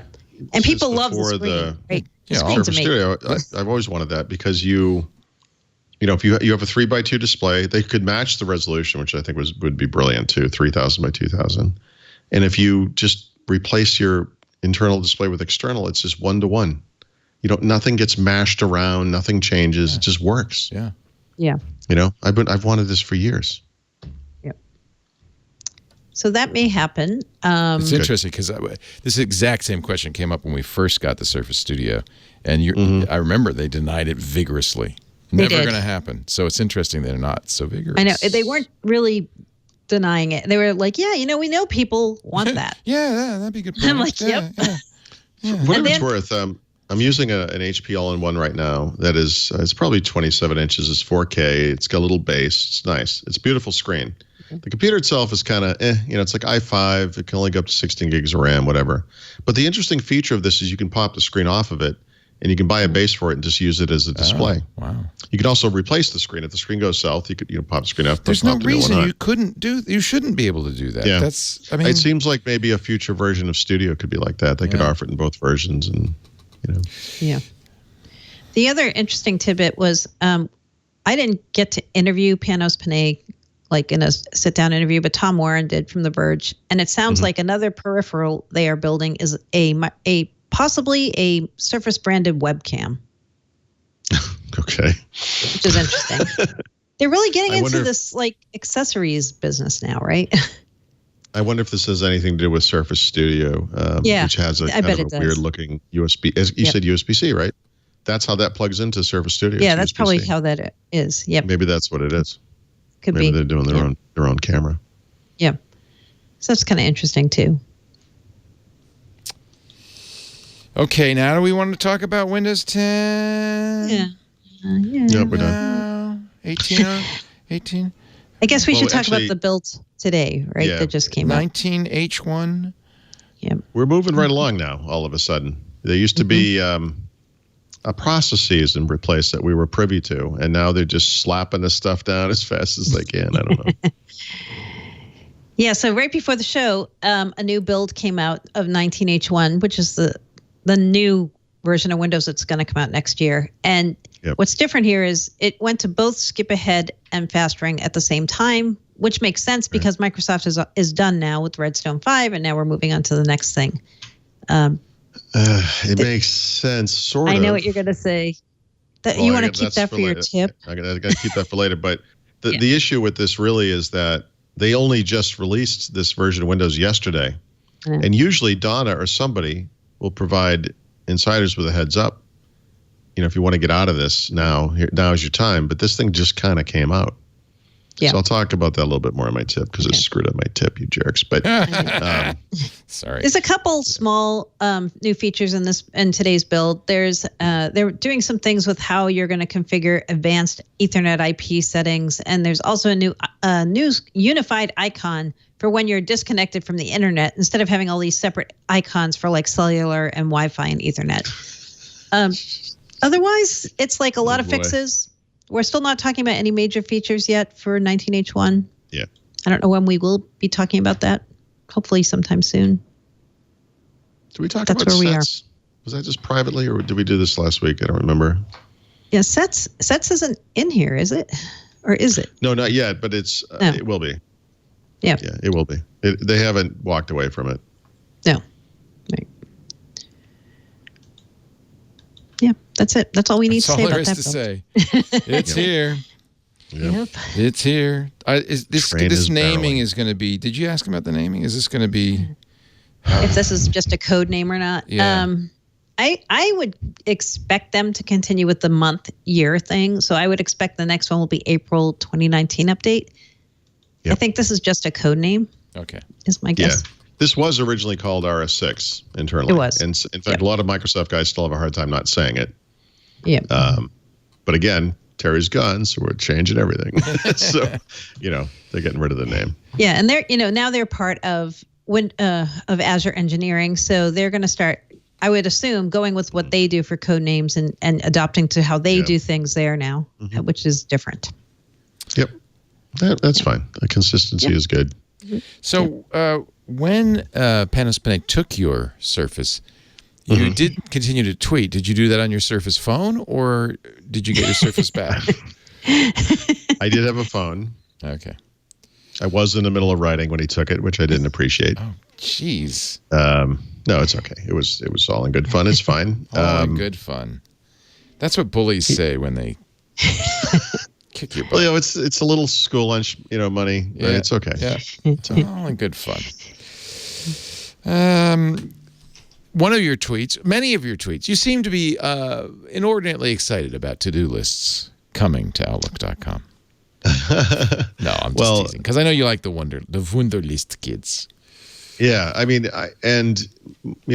to-do lists and task lists and things is one of those things Microsoft has too many of these days, right? And so if you go into Cortana in Windows 10, you can connect it to Wunderlist, which is dead, but you can't connect it to Microsoft To Do, which is crazy.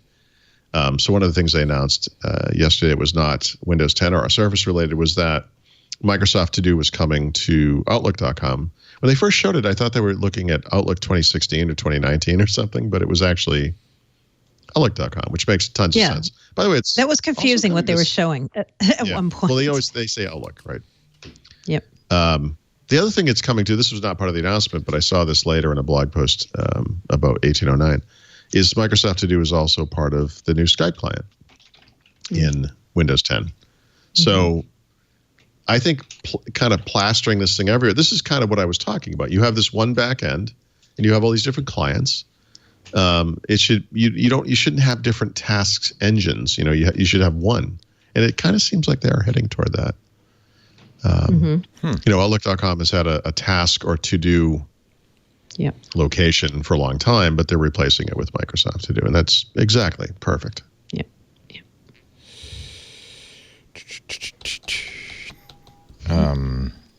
Did you, when you were talking about timeline, did you mention that it's headed to Android? We knew it was, but now it is. Now it is. Okay. Yeah. Enough said. No, but we don't know will that ever go to iPhone? Another one of those questions. Will that ever happen on iPhone either? So it's available on iPhone through Microsoft Edge, right? Which is an app. Right. That's right. Okay. Technically, you can do timeline through the apps. And so if you're working in a Word document and Word Mobile on iOS, that should and could appear in timeline. I think that's how it will happen. The timeline feature in Android is via the Microsoft Launcher, which is their home screen replacement, right? And so when you swipe left off of the home screen on a stock Android phone, you get the Google feed or whatever they just renamed it to, the Discover feed or whatever. In Microsoft To Do, they're changing it. It's in the beta now, and eventually it'll be in the normal version. I think there are 3 tabs across the top. The first one is the normal feed, which you can customize to however you want. But the second one over is timeline. And it works cross-device. So you could be working on a document or whatever it is on your computer, go out into the world with your phone, and if you want to do some light edits or go look at that thing, it will show up in the timeline list there. It's one of those fun things we would have had if, Windows Mobile had ever made it.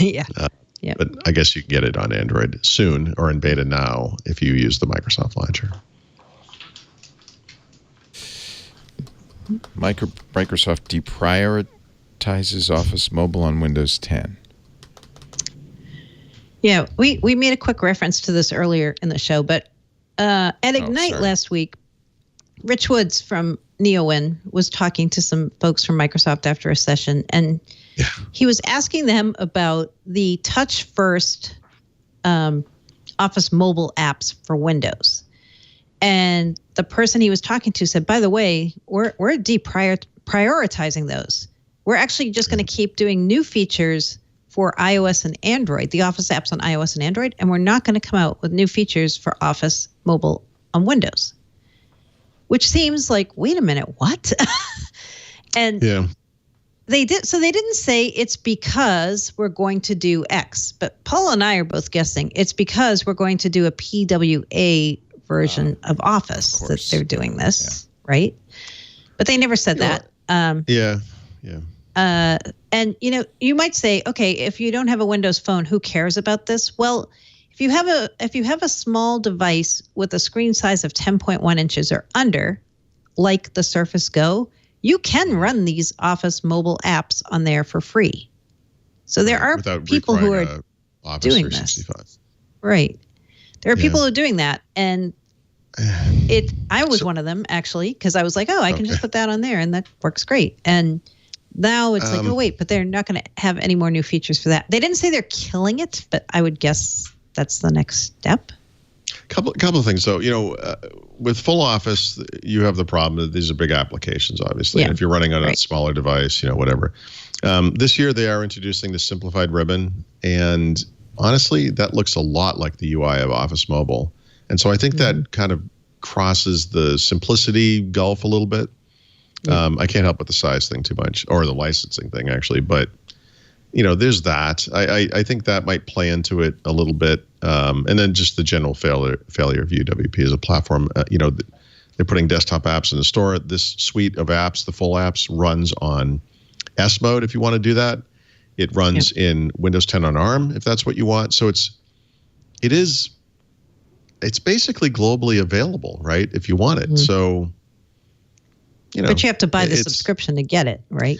Yeah, but Microsoft wants you to buy the subscription. So. I know. That's what they want you to do, but a lot of people don't want to buy the subscription. Yeah, they're cheap.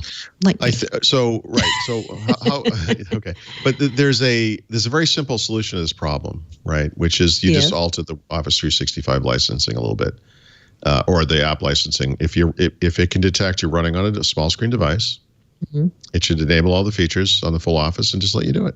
Because what's the point anyway? They're running it on like a little. Who has these things? No one really. I know. Mini tablets. There's really not that many of them. So, no one's going to write the next great American novel on an 8-inch mini tablet. So, I just tell people use Office Online, right? Because that is continuing and that works fine. And by the way, it looks awesome. If you, I think I showed this to you the other day. If you look at Word Online today, or I think PowerPoint Online as well, and then compare it to the full desktop apps, like the online versions are way nicer looking. Like they're way nicer looking. Yeah.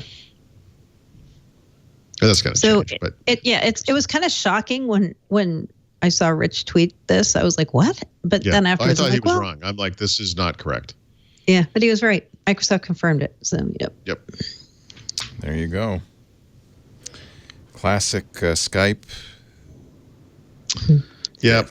Yep. Bye-bye. Leo, I'm happy to announce that I am today using Skype 8. Oh. You are? Are you using it for the show? It's working. Yep. Okay. It's working well. Okay. Yep. Let's get a close-up. Nice. You look good, Paul. I surrendered. You got me. I don't have multiple windows, jerks. But it's okay. It's okay. I don't need multiple windows. I'm a simpleton. It's fine. I'll just Alt-Tab. Oh, that doesn't work. Anyway, maybe there's a keyboard shortcut. Actually, if anyone knows a keyboard shortcut to switch between conversations and Skype, that would be nice. My God, would I be happy to know about that? That would be. You mean in Skype 8, the UWP? Because in Skype 7 and before, there were different windows, and you could just Alt-Tab between them. It was wonderful. You can't you think, well, Control-Tab, maybe? No, it doesn't work. I don't know. Maybe it's there. Right. I'm not saying it isn't. I'm saying I haven't found it. It's funny. So Skype Classic, the thing we're calling Skype Classic is Skype 7, which a lot of people love. Microsoft gave it a brief reprieve and said, okay, we're not going to kill it as soon as we thought we were going to kill it. But then last week they said, well, now we have dates for killing it. So those dates are still pretty close. They are. So support for Skype 7 ends on November 1st this year for desktop and November 15th for mobile and tablet devices. And when they say they're dropping support, they don't mean like we won't give you patches. They mean we're going to get rid of the product completely. Yeah, it's going away. Yeah. So you're going to have to go to UWP. And they claim that the reason they're doing this now is they feel like they have moved over enough of the features that people wanted in Skype 7 to Skype 8, and they're ready to say it's time to move. Of course, I want to be as soon clear as they said that they have not done that. I know. I was just going to say, and everybody disagrees who is in my Twitter stream and said, look, they don't have this. They don't have this. They don't have this. So, yeah, they know. They're hearing your cries of anguish, and I'm not sure. I think they're hearing them, and they're just like, well. What's the appropriate thing to send in the mail? Like dead fish? Or what's the, how does that work? Horse's head? Yeah. Horse's head. A leather folio. Ooh. Right. Nice. I can't really use Skype personally because I get so many, spammy requests. Yeah. Oh, sure. Like here's one I must have approved it because They're on my contact list. Trut, Professional Power Bank Charger Bank Factory in China. Ooh, I like those guys. Rich Woods asked me why I wasn't using Hangouts as my SMS or MMS app, whatever it is, on Android. I was like, why on earth would I do that? And what was the reason? I think it syncs between phones. I don't remember what he said, but I reinstalled Hangouts just to look at it because I'm stupid like that. And I had like 1,127 requests from someone named Candy in Thailand or something. It was it's the worst. Yeah, unbelievable. I do use it because for that very reason. It's on all my phones, and it's on my computers. The sheer amount of spam in there is. But I get every day. I get a call. Well, if you keep it open all the time, it's only a couple a day. But every day I get at least one call from somebody, mostly in French. Really? Because my Skype handle has Laporte in it. My Hangouts handle has Laporte in it. So mostly in French, going coucou. Block. Oh boy. They must work, but you'd have to be awfully lonely to respond to those, or gullible. I am both lonely and gullible. Could you please forward that to me, Leo, so I could enjoy it? Hey, we got one more item, and then we're going to get to the back of the book. It's true. Mary Jo, I mentioned that because I see that you haven't finished your homework. I have not. I have one thing to add. Yes. Okay. I'm just saying. Yep. We all count on it. Don't worry. It will be there. This is a good one. Paul Thurrott. Microsoft is open sourcing DOS. Is this one mine? Oh, is it Mary Jo's? Actually, yep. Wow. I can't believe it. I know. So remember, Microsoft did open source DOS through the Computer History Museum a few years back. Yeah. But now they're doing it again. And this time they're doing it on GitHub, which is very interesting. Well, they do own it. They do own it. Yep. They own GitHub and they own MS-DOS. Yeah. And it's not MS-DOS 5.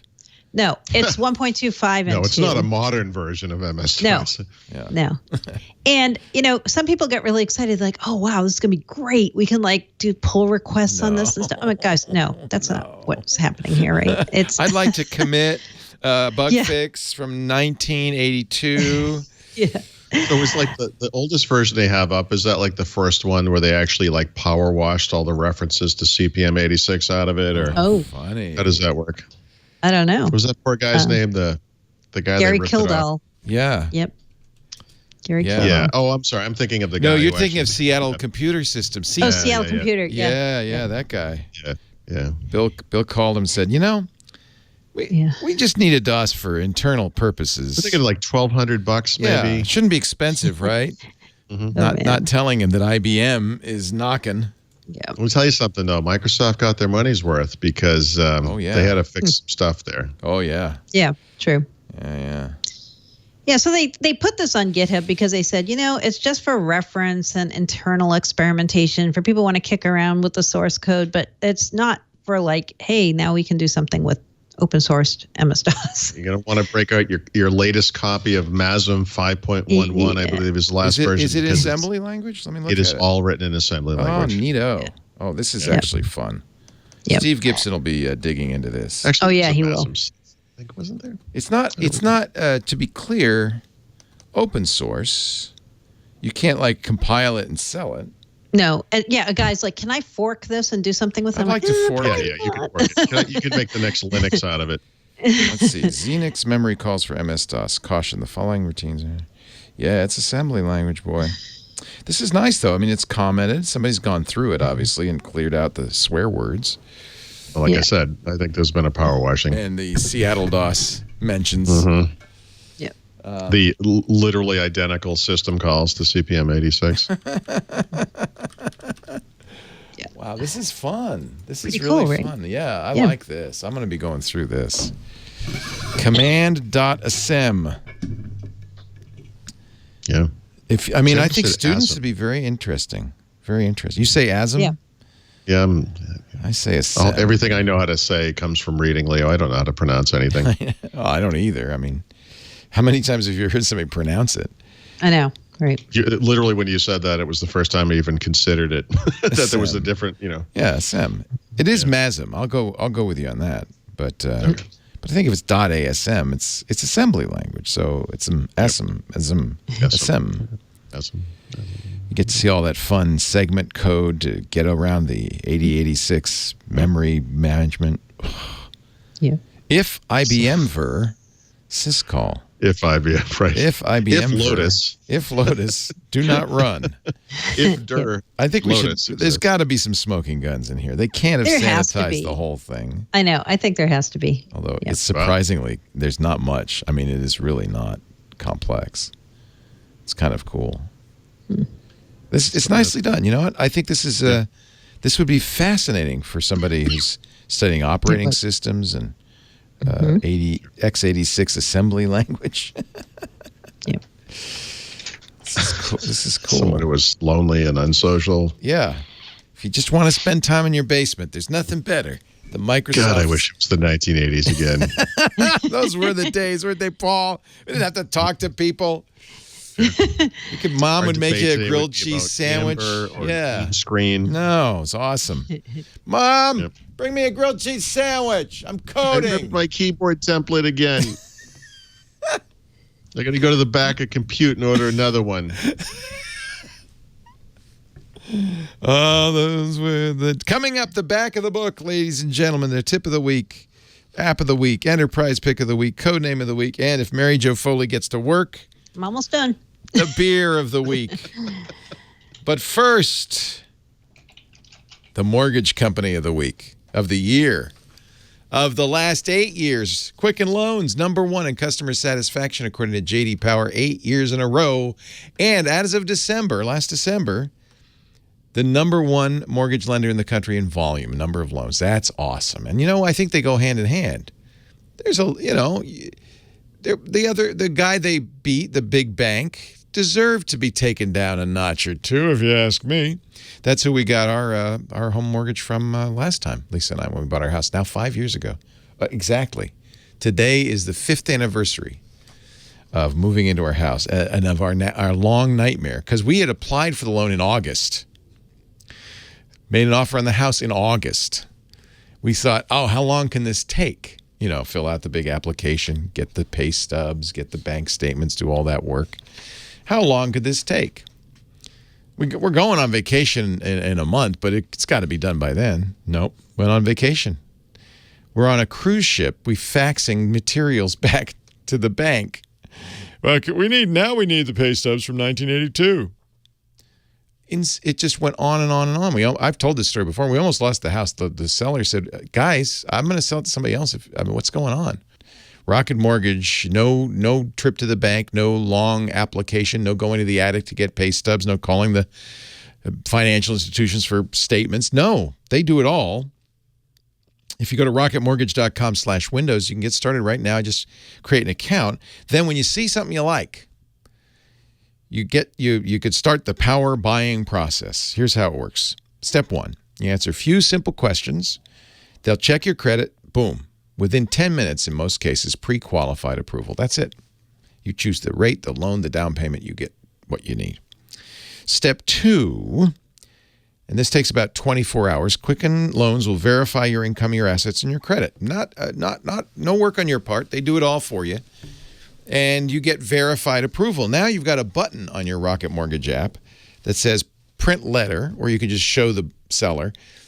It says they're good for it. They're verified. You are basically a cash buyer now. You go right to the front of the line. That's awesome. But this is the best part, step 3. Once you're verified, you qualify for their all-new exclusive Rate Shield approval. And this is all because interest rates have started to tick up a little bit. They were flat for a long time, but, they've started to tick up. And it was like that back in 2013, I think, when Lisa and I got a home. And I remember it was like, we better hurry because a quarter-point interest rate on a 30-year loan, we're going to tens of thousands of dollars difference. That's a lot. So you kind of feel that pressure to buy, but that's not a good way to buy a house. You really need to. Lisa she told me, she said, no, it wasn't meant to be. That's not the one. We'll be patient, and I'm glad because we got a great house. Almost lost it. Thank you, big bank, but we got a great house. Now you can do this all with no anxiety, no pressure, because your rate is locked in for up to 3 months, up to 90 days.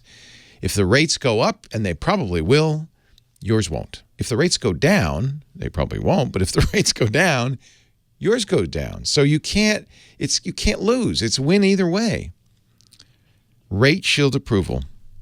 It's exactly what you'd expect from America's biggest and best mortgage lender. To get started, go to rocketmortgage.com/windows. It's a little confusing. It's Quicken Loans does it. They call the product Rocket Mortgage. So it's the same. It's Quicken Loans.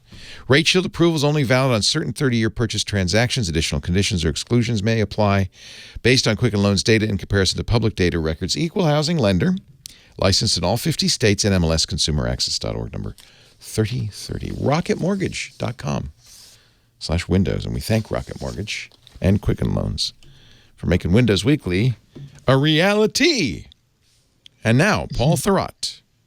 Tip of the week, and it's magic. Yeah, this is more like the non-tip of the week. So every time there's a new version of Windows 10, I talk about this magic window. And the magic window works in two directions. If you're on the Insider Preview and you want to hop off the bus, you can drop the Insider Preview. You're on the last version of Windows, the next version of Windows 10. You'll just pick up the shipping version of Windows 10 updates going forward. So it's kind of the time period between the time when they finalize the product and then they ship the new version. So you can get off the bus. For people who want the next version immediately, the magic window is also a time when you can sign up for the Insider Preview, install the latest build, and then unsign up, and you're on the latest build, and now you're on that version. This time around, they did things a little differently. So like we said, they made the new version of Windows 10 available yesterday to seekers. They never warned that this was coming. So because we had been bitten last time in 1803, remember the magic window happened, a lot of people upgraded, and then they said, oops, we made a huge mistake. We have to do this over again. They delayed the release.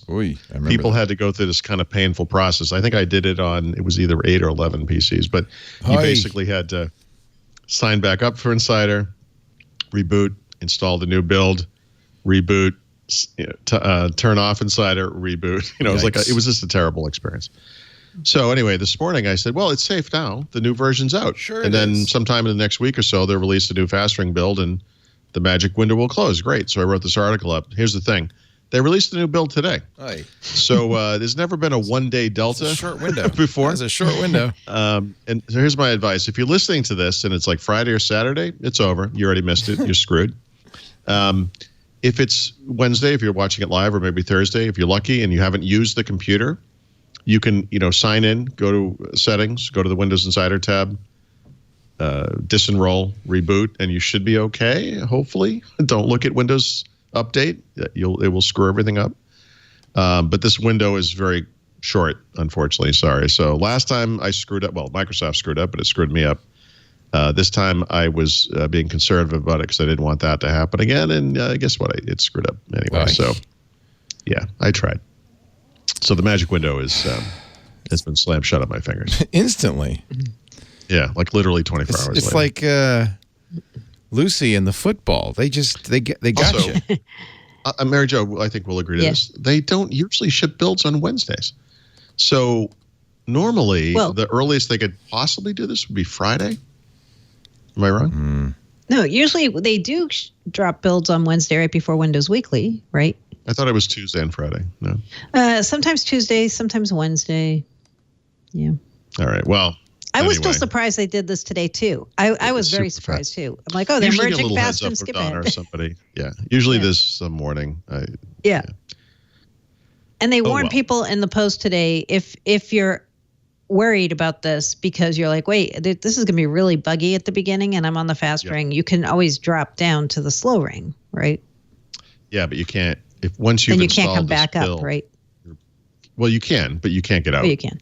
You can't get totally out. Yeah. Yeah. The magic window is when you can get out. Yeah. Right. So I know I've missed some. I've done about 5 computers today because of this. That's why I had the thing next to me when I was showing you the HP. Like I was making sure I got to because I want to keep everything on RS5 because I'm working on the book. But anywho, Good luck with that, everybody. Keep your fingers out of the window. Yeah. If you do completely script your computer and you want to start over from scratch, it is available, it being RS5, from the download Windows 10 ISO site. So you can go there, upgrade immediately if you want to do that. Download the ISO if you want to do that. It's all there. So it's more of a wall than a window. And then the app pick is I spared Mary Jo some Xbox today, but I do have an Xbox pick of a sort. Forza Horizon 4 is out, actually, as of yesterday. It's on Xbox One and Windows 10. It's an Xbox Play Anywhere game, so if you buy it, you get it on both, which is awesome. It's kind of an open world racing game, awesome graphics and sound. Takes place in Britain this year. And if you have Xbox Game Pass, which you should, you'll get the standard edition of the game as part of that subscription. And if you want to buy it, you can actually buy, I think this is new to this, or unique to this version. You can actually buy a pack or package or whatever that upgrades you to the Ultimate Edition.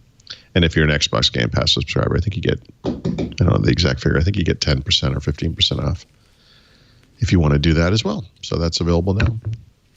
Very nice. And that one, not slam on my fingers. Yay, Forza. Now, the Enterprise pick of the week from Mary Jo Foley. The Enterprise pick is about the sessions from Ignite. I don't know if I can say every session, but many of the sessions that happened last week in Orlando are now available on demand for anybody. You can just go watch these at your leisure. You don't have to have gone to Ignite to get to see these. The way you do it is you go to techcommunity.microsoft.com, and then you click on the Ignite icon or logo that's in the middle of the page there, or you can also go up to events and click on Ignite. And then there's a tab there that says on demand. When you go to on demand, you can see all these sessions. They're right there. It's like they've got everything. They've got tons of Windows Server 2019. They've got lots of Microsoft 365. They've got security sessions. They've got Microsoft Graph sessions. They've got lots of things about the modern desktop and Windows, how to upgrade Windows so that you're now on Microsoft 365 and taking advantage of all the things that they're doing with enterprise mobility and security. There's something for everybody there, and you can just go watch these anytime. I haven't had a second because we've been really busy these past few days to start watching these, but I plan to watch many of these myself. Wealth of information. Wealth of information, all there for the watching. Nice. Yep. Actually, just real quick, be sure to watch the keynote stuff, right? Because I actually didn't watch the keynote. I went back and watched the Brad Anderson thing. Mm-hmm. It's really worth doing, especially if you're concerned about the future of Windows or whatever. It was a really nice discussion. Yep. Is your pre-show on the video there? God, I hope not. I bet it is. I'd love to see that. I guess it could be. It was. I'd rather see a video of Panos taking my laptop away. Honestly, I know. So yesterday's event isn't anywhere. Nobody got that, huh? Right? Nobody. No, they told us no video during the. Oh, you had to put away your phone, huh? Mm. Well, we had them. Well, we could take pictures. We just couldn't take video. Yeah, it's so weird. It was strange. Well, I think half the people in the room would have live, streamed it or That's whatever. That's why Panos took your thing away. He said, he said, you work with Laporte, right? I bet you're streaming this right Yeah, now. I know what you guys do. I know what you guys do. Shut that man down. Code names of the week. Yeah. So, we didn't know the code name for Surface Pro 6 or Surface Laptop 2 or even the headphones going into this event. A lot of times these leak in advance, but I don't think anybody had any of those. It turns out, just like they did with Surface Go, there were multiple code names assigned, engineering and marketing both assigning these things code names so that they can try to catch leakers, I would assume. So the code name, I had heard one code name. I had heard Croton, Croton, and I didn't know what device that was. And then I think it was like a couple days before somebody told me Forks also. So Walking Cat, our best sleuth of all, has found out that Surface Pro 6 was Croton, Surface Laptop 2 was Forks, and Surface headphones were Jameson. But But my question is, what connects those three words, if anything?